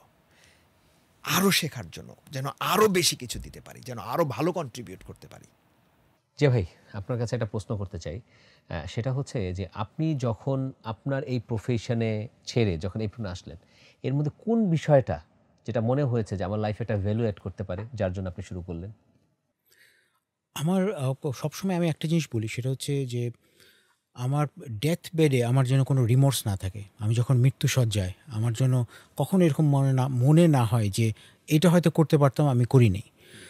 তো এইটার বোধটা ছিল। আমি যখন ব্যাংকে ছিলাম, আমি আর কি 100% আমার লার্নিংয়ের অ্যান্ড ডেভেলপমেন্টের প্রতি আগ্রহ ছিল। এটা আমি কিন্তু মানে ফুলফিল করতে পারছিলাম না, কারণ আরও অনেক দাপ্তরিক কাজ থেকে যেটা আমাকে করতে হয়। আমি এমন একটা প্রফেশনে যেতে চাচ্ছিলাম যেখানে আমি 100% আমি এই কাজগুলো করতে পারবো। আমি ডিপে পড়াশোনা করতে পারবো, সেটাকে ছড়াতে পারবো, সেটাকে বিভিন্ন ফর্মে উপস্থাপন করতে পারবো। এটা কিন্তু পসিবল হয়েছে যখন আমি চাকরি ছেড়ে আমি পুরোপুরি এই যে স্টুডিওটা তৈরি করলাম, রিলসগুলো করছি। রিলসে যখন প্রশংসা আসে তখন আমি বুঝি যে ইয়েস, আমি তত কাছে যাচ্ছি। এবং আমি এটাও বুঝি যখন আমি ফুল ফ্লেজেড ট্রেনিং শুরু করে দিব, যখন আমার প্রোডাক্টসগুলো আমি অফার করব, তাহলে এটা কিন্তু ভালো মানে আর কি মন কাড়বে, এটা আমার বিশ্বাস আছে, কারণ আমি ওই দিকেই যাচ্ছি। আমরা অনেক সময় ট্যুরিস্ট হিসেবে বিভিন্ন দেশে যেতে চাই, কিন্তু অথেন্টিক প্রতিষ্ঠান খুঁজে পাই না কোথা থেকে ভিসা প্রসেসিং করতে হবে। আমরা স্টুডেন্ট ভিসায় দেশের বাইরে যেতে চাই। আমরা এসএসসি কমপ্লিট করেছি, এইচএসসি কমপ্লিট করেছি, আমরা অনার্স বা ব্যাচেলার করতে যাব, কিন্তু আসলে কিভাবে যাব সঠিক সোর্স আমরা অনেক সময় পাই না। অনেকে আছে সৌদি আরব যেতে চাচ্ছেন, মিডল ইস্টে যেতে চাচ্ছেন, অথবা ইউরোপের কোনো দেশে যেতে চাচ্ছেন। আমরা অথেন্টিক অর্গানাইজেশন খুঁজে পাই না যেখান থেকে ওয়ার্ক পারমিট নেওয়া যাবে। এমনই একটি প্রতিষ্ঠান হচ্ছে visa coach BD. Visa coach BD হচ্ছে গভর্নমেন্টের সার্টিফিকেশন একটি প্রতিষ্ঠান এবং তাদের নিজস্ব আদেলও রয়েছে। তারা দীর্ঘদিন ধরে কাজ করছে ট্যুরিস্ট ভিসা নিয়ে, স্টুডেন্ট ভিসা নিয়ে এবং ওয়ার্ক পারমিট নিয়ে। আপনি চাইলেই তাদের কাছ থেকে আধা ঘন্টা থেকে 1 ঘন্টার একটা সেশন পাবেন, যেখানে আপনার যে প্রয়োজনীয়তা রয়েছে সেটা সম্পূর্ণ ফ্রি তারা আপনাকে সেশন দিচ্ছে। ভিসা কোচ বিডির লিঙ্ক নিচে রয়েছে, আপনারা যারা চান সেখানে গিয়ে আপনারা এখনই রেজিস্টার করতে পারেন। তাদেরই কোনো একজন টিম মেম্বার অবশ্যই আপনাকে খুব দ্রুত কল করবেন। ভালো থাকুন। আসাদ ভাই, আপনার কাছে আমার একটা অন্যরকম প্রশ্ন। আমরা যদি সবাই চাকরি ছেড়ে দেই, এন্টারপ্রেনিউর হই, তাহলে আমরা যখন এন্টারপ্রেনিউর হব আমাদের কোম্পানিগুলো চাকরি করবে কারা? না, এইটা সবাই এন্টারপ্রেনার হবে না। আপনি যেটা ভাবছেন এটা আসলে মানে ভায়াবল না, এটা পসিবল না। কারণ হচ্ছে এটা মাইন্ডসেটের ব্যাপার আছে। কারণ সবাই কি চায়, ধরেন আমরা কিভাবে বড় হয়েছি, আমাদের যদি এডুকেশন সিস্টেম দেখেন, আমাদের কিন্তু প্রত্যেকটা এডুকেশন সিস্টেম আমাদেরকে শেখাচ্ছে যে আমাদের জব করতে হবে, আমরা সরকারি জব করব, আমরা প্রাইভেট জব করব। কোনো এডুকেশন সিস্টেম কিন্তু আপনাকে এন্টারপ্রেনারশিপ শেখায় না। জি, ইভেন আপনি যদি টপ বিজনেস স্কুলগুলোতে যান, ইউনিভার্সিটিগুলো যান, ওখানেও কিন্তু আপনাকে বিজনেস শেখায় না। শেখায় আপনি কিভাবে সিইও হবেন, আপনি মার্কেটিং হেড কিভাবে হবেন, সিএফও কিভাবে হবেন। সুতরাং আপনার সবার বিজনেসে আসার কোনো সম্ভাবনা নাই। তো কারণ হচ্ছে যা সবার মাইন্ডসেট, যেমন আপনি কিন্তু যদি দেখেন আমরা কিন্তু একটু অপোজিট মানে আই উড সে যে অপোজিট মাইন্ডসেট নিয়ে থাকি, যারা হচ্ছে এন্টারপ্রেনার এবং যারা হচ্ছে জব করছে। জব হোল্ডাররা কি চিন্তা করে, ধরেন 99% মানুষ চিন্তা করে if you are in job আপনি সিকিউরড, অ্যাবসলিউটলি। আপনার মাস শেষে বেতন পাচ্ছেন, ইউ আর কমফোর্টেবল, এবং job is more secure than business. কিন্তু যারা বিজনেস করছে, এখানে জিমি ভাই আছে, জিয়া ভাই আছে, কিংবা আপনি আছেন, কিংবা আমি আছি, কিংবা অন্যরা আছে, তারা কি ভাবে? তারা ভাবে জব ইজ ইনসিকিউরড। কারণ জব যে কোনো সময় চলে যেতে পারে। আপনি আজকে সকালে অফিসে গেলেন সেজেটে, যে একটু পরে এইচআর ডিরেক্টর আপনাকে ডেকে বললো, শেখ সাদি আপনাকে আর দরকার নেই, please don't come on tomorrow, যে আপনি কালকে আর আসবেন না। সুতরাং এইটা যারা বিজনেস করে তারা ভাবে যে এটা আসলে জব ইনসিকিউরড। বাট এটা 99.99% মানুষ এটা কি বিশ্বাস করে না। বিশ্বাস করে না। তারা বিশ্বাস করে জব ইজ সিকিউরড। এবং সেটাই কিন্তু আমরা দেখে আসছি যে ওকে, আমাদের কালচারটা, আমাদের কি বলে, দেশের বলেন, অন্য দেশের বলেন, সারা পৃথিবীতে আসলে এইভাবে করে এটা হয়েছে। সুতরাং আপনি যদি ভাবেন যে 100% মানুষ বিজনেসে চলে আসবে, সেটা আসলে সম্ভব না। আসাদ ভাই, আমার একটা জিনিস মানে মনে পড়ে গেল আপনার কথা থেকে, যে আর কি যে যা ভাবে সেটাই তার জন্য সত্য হয়। যেমন ফোর্ড বলেছেন, you can do or you cannot do, either way you are right. Yeah, right. So ওই সেন্সেও দেখবেন যে হচ্ছে যে আপনি যখন আপনি তো একটা সময় জব করতেন, সেখান থেকে আপনি জব ছেড়ে টেড়ে দিয়ে বিজনেসে এসেছেন, এবং কিন্তু আপনি কিন্তু অনেক স্যাক্রিফাইস করে এসেছেন। আপনাকে কিন্তু প্রতি মাসে স্ট্রাগল করতে হয়েছে, যে আপনি যে টাকাটা বেতন পেতেন, হয়তো বা জেমিওয়ের মতো আপনি অত তাড়াতাড়ি সাকসেসফুল হন নাই, আপনার কিন্তু অনেক স্ট্রাগল গিয়েছে। তখন কিন্তু আপনি এই যে সারভাইভ করা, যে আপনি বিজনেসে এসে, শুধু আপনি না, কিন্তু আপনার ফ্যামিলি আছে, আপনার অফিসে এমপ্লয়ি আছে, তাদের বেতন দিতে হচ্ছে, আপনার ড্রাইভারকে বেতন দিতে হচ্ছে, আপনার অফিসের এমপ্লয়িদেরকে বেতন দিতে হচ্ছে, এবং ওইটা দেওয়ার পরে যদি কিছু থাকে সেটা আপনার, বাট আগে তো সবাইকে দিতে হচ্ছে। সুতরাং ওই স্ট্রাগল করে 99.99 মানুষ আসবে না কমফোর্টেবল লাইফ ছেড়ে, সে কিন্তু এন্টারপ্রেনারশিপে আসবে না, আনকমফোর্টেবল লাইফে। রাইট। আচ্ছা, তাহলে যদি আমি আসাদ ভাইয়ের এই প্রশ্নকে উল্টো করে করি, তাহলে খুব অল্পতেই আমি 1 মিনিটের মধ্যে যদি জানতে চাই যে তাহলে এই এন্টারপ্রেনিউরশিপ এডুকেশনটা, হ্যাঁ, এই আনকমফোর্টেবল লাইফের ব্যাপারে কোনো লার্নিংস আমাদের দেশে কেন নাই? এইটা আমি শিওর না কেন নাই, বা এডুকেশনাল ব্যাকগ্রাউন্ডে কেন নাই? কারণ এটা যদি আপনি এইচএসসি পাস করছি, ও লেভেলস এ লেভেলস, ওখানে কেন এগুলো নাই? এইটা অনেক ক্ষেত্রে এখন আপনি দেখবেন যে এমবিএ এন্টারপ্রেনারশিপের উপর এমবিএ হচ্ছে, বাট এটা খুব কম। সবাই কিন্তু মানে অন্য অন্য বিষয়ের উপর এমবিএ করছে, কিংবা আমাদের বিজনেস স্কুলগুলো কিন্তু এন্টারপ্রেনারশিপ শেখাচ্ছে না। এবং এইটা শুধু এখন না, এটা হয়তো বা 1000 বছর ধরেই কিন্তু সিস্টেমটা চলছে। জি, এবং আমার কাছে মানে এটা একজন বলেছে, মানে আমি জানি না যে এটা আসলে কতটুকু সত্য, তারা বলেছে যে যারা আসলে 1000 বছর আগে থেকে এন্টারপ্রেনারশিপে ছিল এবং যারা হচ্ছে হয়তোবা পৃথিবী চালায়, তারা ভাবছে যে তারা এন্টারপ্রেনারশিপটা সবার জন্য ওপেন করবে না। কেন করবে না? কারণ তাহলে তো ওদের কোম্পানিতে কি লোক পাবে না কর্তৃত্বটা কাজ থাকবে করার না। জন্য। সুতরাং এডুকেশন সিস্টেমটা কিংবা আমাদের কালচারটা ওইভাবে ক্রিয়েট করা হয়েছে যাতে করে আমরা সবাই জবে যাই। এবং 1% মানুষ, আপনি দেখবেন যে 1% মানুষ পৃথিবীতে কিন্তু 95% ওয়েলথ কন্ট্রোল করে। Absolutely 1% মানুষ, আর কি বাকি যে 5% ওয়েলথ কি 99% মানুষ ওটাকে কন্ট্রোল করে। রাইট। সুতরাং এই যে 1% মানুষ, তারা হয়তো বা চায় না যে সবাই বিজনেসে আসুক, তারা হয়তো যে তারা বিজনেস করুক এবং অন্যরা হচ্ছে জব করুক। এটাও হয়তো বা কারণ, এবং এটা কিন্তু 1000 বছর ধরে কিন্তু এই সিস্টেমটা চলছে। আমি এখানে আমার একটা এক্সপিরিয়েন্স শেয়ার করতে চাই। যেমন লিটারেলি আমি আমার অফিসে সচরাচর কখনোই 10টায় যাই না, আমি যাই 12টায় 1টায়। তো একদিন আমি আমার গাড়ি পার্ক করছিলাম, তো আমার পাশের অফিসে একজন বলছে, আপনি কোথায় যাচ্ছেন? বলছে আমি আমার অফিসে যাচ্ছি। 12টা বাজে আপনি অফিসে যান? তখন আমি তাকে বললাম আমি 12টার সময় যাই, কিন্তু আমার স্টাফরা 10টার সময় আসে। তো যে আপনি মাত্র যে বিষয়টা বললেন, যেটা টাইমিংয়ের যে বিষয়টা, আসলে টাইমটা ওইভাবেই সেট করা হয়েছে যে একটা অফিস টাইম 9টার সময় আসতে হবে, 10টার সময় আসতে হবে, 5টা বন্ধ করতে হবে। এইটার বাইরেও যে টাইম আছে, কারণ আমি 10টায় আসছি আমার অফিসে, 12টায় আমি তো রাত 2টার সময় বেরোচ্ছি। এমন হচ্ছে যেমন আমি গতকাল রাতে আমার সারা রাত আমার অফিসে ছিলাম, আমার কাজ ছিল। এখন এন্টারপ্রেনারশিপ যখন আসে তখন তো আসলে টাইম লিমিট থাকে না, তখন দেখা যায় 24/7 বলে কিছু থাকে না, তখন দেখা যায় 24 আওয়ার্সের মধ্যে দেখা যায় 18 আওয়ার্সে আমি কাজ করছি। এটার আরেকটা আছে, যেমন you are buying time when you are in entrepreneur মানে মোড, আই উড সে, যে আপনি কিন্তু টাইম বাই করছেন। জেমি ভাই যেটা বললো আমার খুব ভালো লেগেছে জেমি ভাইয়ের কথাটা।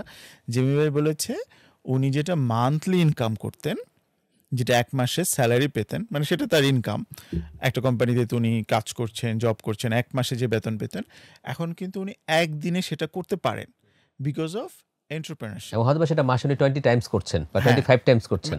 হ্যাঁ, বাট এই যে আপনি লেভারেজ করাটা, আপনি একটা জিনিসকে লেভারেজ করাটা, এই লেভারেজের অপশনটা কিন্তু আপনি এন্টারপ্রেনারশিপের মাধ্যমে পাচ্ছেন।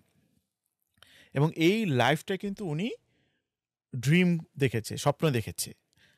আপনি আপনার লাইফটা স্বপ্ন দেখেছেন যে আমি এরকম হতে চাই। একজন ধরেন ক্রিকেটার, সে ছোটোবেলা থেকে জন্মের পরেই ক্রিকেটার হয় নাই, সে তো জন্মের পরে অনেক কিছু দেখেছে যে না কেউ ক্রিকেটার হচ্ছে, কেউ ফুটবলার হচ্ছে। সে হয়তো ভাবছে যে না আমি একটা সময় অনেক বড় ক্রিকেটার হবো, একটা সময় সে ক্রিকেটার হচ্ছে, অন্য হয়তো একজন ফুটবলার হচ্ছে, কেউ হয়তো বা ট্রেনার হচ্ছে, কেউ হয়তো বা বিজনেস করছে কিংবা অন্য কিছু হচ্ছে। সুতরাং মানুষ কিন্তু ওই যে স্বপ্নের যে জায়গাটা, জি, সেটাকে সে যদি লালন করে এবং বছরের পর বছর, মাসের পর মাস সে যেটা শুধু যদি ধরে রাখে, বিশ্বাস করে এবং সেটা নিয়ে কাজ করে, তাহলে কিন্তু একটা সময় কিন্তু সেটা অ্যাচিভ করা সম্ভব। সফল হবে। জামাল ভাই, আপনি তো ইউনিভার্সিটির স্টুডেন্টদের নিয়ে অনেক কাজ করেছেন, ইয়াং জেনারেশন নিয়ে কাজ করছেন। তো সেই ক্ষেত্রে কি আপনার কাছে কি মনে হয় যে একটা স্টুডেন্ট বা একজন ছাত্র বা আমরা কেরিয়ারও বলতে পারি, যারা মাত্র কেরিয়ার শুরু করেছেন, তাদের যে স্বপ্নগুলো আছে সেগুলো বাস্তবায়নের জন্য তারা কি করতে পারেন? প্রথমটা হলো অলরেডি আমাদের আলোচনায় চলে এসছে যে লাইফে কি করতে চাচ্ছি, কি হতে চাচ্ছি, সেটার জন্য আমাকে তো একটা গোলটা সেট করতে হবে। গোল সেটের এক্সপার্ট আমাদের সাথে আছে। সো যখন গোলটা সেট হবে, আমরা মাঝে মাঝে ওটা থেকে ডিরেইলড হয়ে যাই। যেমন আমরা বলি না যে মোটিভেশন আপস অ্যান্ড ডাউনস করে, ডিমোটিভেটেড হয়ে যায়। তাহলে কীভাবে মোটিভেটেড থাকা যায় কীভাবে? তো বলা হয় যে যে গোলটা আপনি সেট করেছেন এটাকে অ্যালাইন করতে হয় with two things. One is pleasure, আর একটা হলো পেইন। আল্লাহ মানুষকে টাইটের উপর রাখে এই দুটো জিনিস দিয়ে। কেমন? উনি সৃষ্টি করে পাঠিয়ে দিয়েছে পৃথিবীতে, বলেছে তুমি যদি এই ভালো কাজগুলো করো, আমার ইবাদত করে এগুলো যদি করো, তাহলে তোমার জন্য জান্নাত অপেক্ষা করছে, এবং জান্নাতে হুর আছে, প্লেজার, লোভ দেখাচ্ছে। আর যদি না করো তাহলে জাহান্নাম, কবরের আযাব, পুলসিরাত, হাসর, ভয়, পেইন। মানুষ পেইন থেকে বাঁচার জন্যে চায় সবসময়, কারণ পেইনটা সে সহ্য করতে পারে না। এই ভয় থেকে, এই পেইন থেকে বাঁচার জন্য সে প্লেজারের দিকে যায়। জি সি, এখন আপনি যে গোলটা সেট করলেন, ফর এক্সাম্পল আমি টাকা আর্ন করতে চাই, বা আমি এই ক্যারিয়ারে এই জায়গায় যেতে চাই, বা আমি এই বিজনেসটা দিতে চাই, সো ওটাকে যদি পেইন অ্যান্ড প্লেজারের সাথে আপনি অ্যালাইন করতে পারেন যে এটা যদি হয় তাহলে আমার প্লেজারটা কি, ওয়াও এই লাক্সারিয়াস লাইফ, আমি দুবাই যেতে পারবো, এখানে এটা এটা এটা কী কী করলে আপনার ভালো লাগে, এর সাথে অ্যালাইন করে একটু শান্তিতে থাকতে পারবো, এসি ঘরে থাকতে পারবো, গাড়ি নিয়ে বাচ্চা কাছে ভালো স্কুলে পড়তে পারবে, সি প্লেজার। আবার যদি না হয় তাহলে স্ট্রাগল করব, স্টাফের স্যালারি দিতে স্ট্রাগল করবে, ওরা ঘ্যান ঘ্যান করবে, আমার মাথা ব্যথা হবে, বাচ্চাকে ভালো স্কুলে দিতে পারবো না, ভালো বাসায় থাকতে পারবো না, ভালো গাড়িতে চড়তে পারবো না। এই যে পেইন, এই পেইন থেকে বাঁচার জন্য আপনি মোটিভেটেড থাকবেন, আপনি এই গোলটা অ্যাচিভ করার জন্য দৌড়ের উপরে থাকবেন। So first thing, you must set a goal, এবং এটাকে অ্যালাইভ রাখার জন্য এটাকে অ্যালাইন করতে হবে with your pain and pleasure. Thank you to very be much. Motivated always. Thank you very much. Zia ভাই, আপনার কাছে প্রশ্ন, যে আমরা আজকে কথা বলেছি আসলে গ্রামের ছেলে নিয়ে, তো একজন গ্রামের ছেলে কিভাবে আসলে তার জন্য সঠিক গোল নির্ধারণ করবে? গ্রামের ছেলেকে জানতে হবে যে সে কী আসলে চায়, তার প্যাশনটা কোথায়, সে কিসে ভালো, এবং এখানে সে সাস্টেইন করতে পারবে কি না তার স্বপ্ন বাস্তবায়নের জন্য। এটা জানার জন্য নলেজ প্রয়োজন, নিজেকে টেস্ট করা প্রয়োজন, এবং নিজের স্ট্রেংথটাকে ভালো মতো জানতে হবে, নিজের ভিতরে ট্যালেন্ট কী। প্রত্যেক মানুষের কিন্তু ভিন্ন ভিন্ন ট্যালেন্ট থাকে। যেমন আমি পছন্দ করি পাবলিক স্পিকিং, পছন্দ করি একটু নাটকীয়তা, এটা আমার স্ট্রেংথ, এটাকে কিন্তু আমি কাজে লাগাতে পারছি যা অন্যদের কাছে নাই। জি এটাকেই আমি সিগন্যাল মনে করি, কারণ আমি বিভিন্ন জায়গায় বিভিন্ন সময় কিন্তু দেখেছি যে এটা মানুষ বের করতে পারে যে হ্যাঁ আপনি কিন্তু মানে উপস্থাপনায় ভালো, আপনি কিন্তু সুন্দর করে বোঝাতে পারেন। তাই এটার উপর আমি হার্নেস করেছি, এটার উপর আমি ইনভেস্ট করেছি। ঠিক একইভাবে যে গ্রামের ছেলেটা আছে তাকে খুঁজে বের করতে হবে যে তার ইয়েটা কীভাবে, মানে তার ভেতরের ট্যালেন্টটা কোথায়। এটা আর কি অবশ্যই তার একটা মেন্টর প্রয়োজন, সেটা তার শিক্ষক হতে পারে। তার আগ্রহ থাকলে সে হয়তো আরও একটু উপরের লেভেলে যাবে, যে অলরেডি সাকসেসফুল তার সাথে কথা বলবে, সে তাকে গাইড করবে। এভাবে কিন্তু সে খুঁজে নিতে পারে। থ্যাংক ইউ জিয়া ভাই। আসাদ ভাই, আপনার কাছে আমার প্রশ্ন, আমি যেটা জানি আপনি লিডারশিপ হিসেবে টোস্ট মাস্টার্স ইন্টারন্যাশনালে এবং আপনি বিভিন্ন জায়গায় কাজ করছেন দীর্ঘদিন ধরে। এরকম অনেক মানুষ থাকে যাদেরকে দেখা যায় যে কাজ করানো যায় না, খুব চ্যালেঞ্জ হয়। যেমন আমারও চ্যালেঞ্জ হয় আমার অফিস স্টাফের ক্ষেত্রে, যে বুঝাচ্ছি বারবার বুঝছে না, তাকে দিয়ে হচ্ছে না। তো আমি আমার স্টাফ যেমনই হোক তাকে দিয়ে আমি কাজ করতে পারছি না, এটা করাতে পারছি না, এটা আমার ব্যর্থতা। তো আমি এরকম একজন মানুষকে দিয়ে কীভাবে কাজ করিয়ে নিতে পারি বা তার ইনার স্ট্রেংথটা বের করে নিয়ে আসতে পারি? এই জন্য আপনাকে আমার লিডারশিপ ট্রেনিং এ আসতে হবে, situational leadership training in the meantime আমরা আপনাদের বলে দিই, আমাদের হচ্ছে আপনার আসাদ ভাই, মোহাম্মদ আসাদুজ্জামান ভাই, উনি কিন্তু লিডারশিপ ট্রেনিং করাচ্ছেন এবং উনি কিন্তু একজন সার্টিফাইড ট্রেনার ইন্টারন্যাশনালি। এবং আপনারা যদি কেউ লিডারশিপ ট্রেনারে বা ট্রেনারদের কোনো সেশনে পার্টিসিপেট করতে চান, সেই ক্ষেত্রে আপনার one of the best choice হতে পারে আমাদের আসাদুজ্জামান ভাই। মনে রাখবেন সবাই, আর লিঙ্ক বা ডিটেলস নিচে পেয়ে যাবেনই অ্যাজ ইউজুয়াল। Thank you. তো আপনি লিডারশিপ ট্রেনিংয়ে আসতে পারেন, সিচুয়েশনাল লিডারশিপ ট্রেনিংয়ে। ওখানে আমরা শেখাই যে আপনি একজনের ম্যাচুরিটি কীভাবে চেক করবেন, আপনার যারা ফলোয়ার্স, যারা আপনার স্টাফ, তাদের কাজের ম্যাচুরিটি কীভাবে চেক করবেন, জি যে সে মোটিভেটেড কিনা, সে কাজে দক্ষ কিনা, সেই অনুযায়ী আপনার লিডারশিপটা কী হবে ওইটাকে আপনাকে ম্যাচ করতে হবে। কারণ মানে ম্যাক্সিমাম সময় যেটা হয়, ওই যে আমাদের যে ভাইব্রেশন তার ভাইব্রেশনের সাথে মিশছে না, কারণ হচ্ছে আপনি তার ভাইব্রেশন ক্যাচ করতে পারছেন না, বিকজ আপনি কখনো তাকে ডায়াগনোসিস করেন নাই। তো আপনি যখন ডায়াগনোসিস করবেন তার ম্যাচুরিটি লেভেল, তখন কিন্তু আপনি বুঝতে পারবেন যে তার জন্য কোন ধরনের লিডারশিপ স্টাইল দরকার। আর এখানে আমি একটা স্টোরি শেয়ার করি, যে কিছুদিন আগে আমি বিবিসি অথবা সিএনএনে একটা দেখছিলাম, যে একজন ওখানকার করেসপন্ডেন্ট, উনি হচ্ছে দুবাইতে একজন শেখকে কোয়েশ্চেন করছে রাস্তায়, যে আচ্ছা দুবাই কেন এত উন্নত, যে তোমাদের অনেক তেল আছে, স্বর্ণ আছে, এই জন্য তোমরা অনেক উন্নত। তখন ওই রাস্তার যে হেঁটে যাচ্ছিল প্যাসার বাই, উনি একজন শেখ, উনি বলল you R wrong my friend, কারণ আফ্রিকার অনেক দেশে, আপনি যদি তানজানিয়াতে যান, আপনি যদি যান, অনেক নাইজেরিয়াতে যান, আপনি কিন্তু অনেক দেশে দুবাইয়ের চেয়ে অনেক বেশি তেল আছে, অনেক বেশি স্বর্ণ আছে, অনেক বেশি খনিজ সম্পদ আছে, তারা কেন দুবাইয়ের মতো রিচ হতে পারছে না?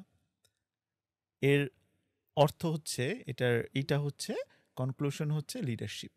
দুবাইয়ের যে লিডারশিপ, যে যারা হচ্ছে দুবাই চালাচ্ছে তাদের যে লিডারশিপ, সেই জন্য কিন্তু দুবাই আজকে এত রিচ। আর আফ্রিকার ওই কান্ট্রিগুলো যাদের হয়তো বা অনেক খনিজ সম্পদ, তাদের তেল আছে, স্বর্ণ আছে, অন্যান্য খনিজ সম্পদ আছে, এত কিছু থাকা সত্ত্বেও, এত রিসোর্স থাকা সত্ত্বেও তাদের ল্যাক অফ লিডারশিপের কারণে বেসিক্যালি ফুলফিল করতে পারছে না। হ্যাঁ, বেসিক ফিল করতে পারছে না। সুতরাং আপনাকে ওই ধরনের লিডার হতে হবে যার ফলে আপনার যে অ্যাসেট আছে, আপনার যে রিসোর্সেস আছে, আপনার যে লোকজন যারা আপনার সাথে কাজ করছে, তাদেরকে যাতে আপনি ওই পর্যায়ে নিয়ে যেতে পারেন। আর সেই ধরনের লিডারশিপ শিখতে হলে আমাদের আসাদ ভাই সিচুয়েশনাল লিডারশিপ ট্রেনিং আসতে হবে। So thank you very much. আজকে অসাধারণ একটাই হলো। তো ওভারঅল ভাবে আমরা কি বলতে পারি, আমাদের এটা কি ফ্রুটফুল ছিল আজকে আলোচনা? অবশ্যই, ডেফিনেটলি। এবং আমরা মনে হয় যে আরেকটা জিনিস শেয়ার করতে পারি, প্লিজ কি বলতে চাচ্ছেন? আমাদের একটা সামিট হবে, সে সামিটে অনেক মানুষ আসবে। একটু যদি বিস্তারিত বলেন কি নিয়ে সামিট, কবে করতে যাচ্ছেন, বিষয়গুলো আর কি, কে কে থাকছে? সেটা আমরা অগাস্টে করব। অগাস্টের 15 আগস্ট আমাদের একটা ডেট ফিক্স হয়েছে। তো ওই দিন হচ্ছে যে অনেকে আসবে বাংলাদেশের বিভিন্ন প্রান্ত থেকে। তারা তাদের লাইফের গোল সম্বন্ধে বলবে, তারা তাদের ড্রিম সম্বন্ধে বলবে, এবং কিভাবে সত্য হয়েছে, ড্রিমগুলো কিভাবে ট্রু করেছে সেগুলো বলবে। আর এখানে আমার সাথে যারা আছেন ওনারাও থাকবেন, জামালউদ্দিন জেমি ভাই, জিয়া ভাই, যে ওনারাও থাকবে অ্যাজ এ ট্রেনার। ওনারা আমাদেরকে সবাইকে শেখাবে যে কিভাবে আপনি গোল সেট করবেন, কিভাবে আপনি একটা গোল সেট করার পরে কন্টিনিউয়াসলি ওটা নিয়ে কাজ করবেন এবং সেটাকে নেক্সট স্টেজে নিয়ে যাওয়া, সেটাকে সত্য করা, রিয়ালিটিতে নিয়ে যাওয়া, যেটাকে আমরা ইংরেজিতে বলি ম্যানিফেস্টেশন। যেটা আপনি যেটা স্বপ্ন দেখছেন, আপনি যেটা ফিউচারের জন্য ভিশন সেট করছেন, যে আর্নল্ড শোয়ার্জনেগার যেমন তার ভিশন সেট করেছিল যে সে মিস্টার ইউনিভার্স হতে চায়, আপনি যেগুলো সেট করেছেন, আপনি অলরেডি বিজনেস করছেন, অনেকে হয়তো মিড ম্যানেজমেন্ট, টপ ম্যানেজমেন্টে আছে, তারা তাদের যে গোলগুলো আছে সেটা কিভাবে অ্যাচিভ করবে, সেইটা নিয়ে সারাদিনের একটা সামিটের মতো হবে, সেমিনারের মতো হবে। তো আপনাদের সবাইকে আমি ইনভাইট করছি। কোথায় হচ্ছে এটা? ইভেন ট্রেনিংয়ে যেটা হয় যে আমরা যখন গোলটা সেট করি, সেট করার পর আমরা ডিরেইলড হয়ে যাই, আমরা স্ক্যাটার্ড হয়ে যাই। সো কীভাবে ফোকাসড থাকা যায়, যেন আপনি যে ফোকাসড থাকলে সেই গোলটা অ্যাচিভ পর্যন্ত যেতে পারেন, এটা কিছু টুলস আছে, কিছু টেকনিক আছে, এগুলো আমরা হাতে কলমে দেখিয়ে দিব যে কীভাবে ফোকাসড থাকা। সামিটে ইনরোল করা হবে। এক্স্যাক্টলি, কীভাবে আপনার বিলিফ সিস্টেমটাকে ডেভেলপ করবেন যেন আপনি ওই জায়গায় পৌঁছাতে পারেন। ওই যে ছোটোবেলায় যে আমি স্বপ্ন দেখেছিলাম যে ইংলিশে ভালো করব, হয়ে গেছে, এই যে বিলিফটা কীভাবে ডেভেলপ করা যায়, এবং আপনি যে এটা চাইলে পারেন, whatever you want, and Allah আপনাকে এটার জন্য হেল্প যে করবে, এই ফ্রিকোয়েন্সি পর্যন্ত যাওয়াটার একটা প্রসেস, এই প্রসেসটা আমরা ওই দিন ডিসকভার করবো। Wow, amazing. এছাড়াও সাদি ভাই, আমরা যেটা ডিসকাস করব, অনেক সময় আমরা কিন্তু এমন কোনো স্বপ্ন আর কি চুজ করি অন্যদের চাপে পড়ে, যেটা আমার জন্য রাইট না। হ্যাঁ, এখন এইগুলোর সিগন্যালগুলো কি কি আমরা এটা চিনবো, ওগুলো কিন্তু অ্যাকচুয়ালি আমাদের জন্য নয়েজ। এই সামিটে আমরা একটা আলাদা করতে পারবো যে এই স্বপ্নটা আমি হয়তো চাপে পড়ে নিচ্ছি, কিন্তু এখানে আসলে আমি রেজোনেট করি না, এটা আমার রাইট ফ্রিকোয়েন্সি। আমার তো মনে হয় জিয়া ভাই, আমার মনে হয় যে সারা পৃথিবীর মধ্যে মানে 80% মানুষ পাওয়া যাবে যারা অন্যের স্বপ্নকে নিজের স্বপ্ন বানিয়ে দৌড়াচ্ছে। অ্যাবসলিউটলি। তো এটা আমরা কিভাবে চিনবো, এটা থেকে আমরা নিজেকে বেঁচে থাকবো কি করে, এই বিষয়গুলো আমরা সামিটে আলোচনা করব। তো ঢাকা পডকাস্টের সকল দর্শকদের বলছি, যেটা হচ্ছে একটা অসাধারণ সামিট আমরা পেতে যাচ্ছি 15ই আগস্ট, যেখানে আমাদের হচ্ছেন মোহাম্মদ আসাদুজ্জামান ভাই থাকবেন, জামালউদ্দিন জেমি ভাই থাকবেন, জিয়াউদ্দিন আহমেদ ভাই থাকবেন। এবং এটা কোথায় হতে যাচ্ছে? এটা CNBL ক্লাব নটরডেমিয়ান্স। এটা হচ্ছে নটরডেম কলেজের একটা ক্লাব, সেটা বনানীতে। তা আপনাদের মধ্যে আরও ডিটেল জানতে পারবেনই, মোটামুটিভাবে একটা আইডিয়া পেলেন না। তো আমরা আশা করবো আপনারা বাংলাদেশের যেই প্রান্তেই থাকেন না কেন, চেষ্টা করবেন সেই সামিটে পার্টিসিপেট করার, থাকার, এবং পরবর্তীতে অবশ্যই তো তার অনলাইন কোনো ভার্সান আপনারা পাবেন, সেখানেও আপনাদের যে ইনরোল প্রসেস আছে সেখানেও আপনারা সম্পৃক্ত হবেন। এবং আরেকটা বিষয় হচ্ছে যেটা আমি বলতে চাই, সেটা আসলে কোনো প্রকার পাবলিসিটি বা মার্কেটিং করার জন্য নয়। যেমন আমাদের এখানে যে 3 জন আছেন, যেমন আমাদের এখানে জামালউদ্দিন জেমি ভাই আছেন, উনি কিন্তু কর্পোরেটে প্রায় টপ MNC-কে ট্রেনিং করাচ্ছেন, প্রতি মাসে অনেক ট্রেনিং করাচ্ছেন। আমি নিজেও ওনার কাছ থেকে অনেক ট্রেনিং করছি। আমাদের জিয়াউদ্দিন আহমেদ ভাই, আপনি বাংলাদেশে যত ইনোভেটিভ কন্টেন্টগুলো পান, এগুলো কিন্তু আসলে ওনারই তৈরি করা। এবং পরবর্তীতে আমাদের হচ্ছে আসাদুজ্জামান ভাই, উনিও সিচুয়েশনাল লিডারশিপ নিয়ে কাজ করছেন। তো আমার মনে হয় আপনারা আমাদের পডকাস্টের সাথে কানেক্টেড থাকেন এবং চেষ্টা করেন এই সামিটের সাথে কানেক্টেড থাকার। হতে পারে এটা একটা, ওই যে আমরা বলি না, জরিয়া বা একটা পথ বা একটা ওয়ে হতে পারে আপনার লাইফকে ট্রান্সফর্ম করে আপনার যে ম্যানিফেস্টেশন আপনি তৈরি করতে চাচ্ছিলেন, দেখছিলেন, সেটা বাস্তবায়নের জন্য। তো আপনাদের সবাইকে অনেক ধন্যবাদ ঢাকা পডকাস্টের সাথে থাকার জন্য। আপনাদের সকলকে অনেক ধন্যবাদ। আমরা আবারও হয়তো আসবো, যেখানে আবারও হয়তো আমাদের আসাদ ভাই গেস্ট হবেন, আমি আবার একা হোস্ট হওয়ার সুযোগ পাবো। ধন্যবাদ। থাকুন ঢাকা পডকাস্টের সাথে। আসসালামু আলাইকুম।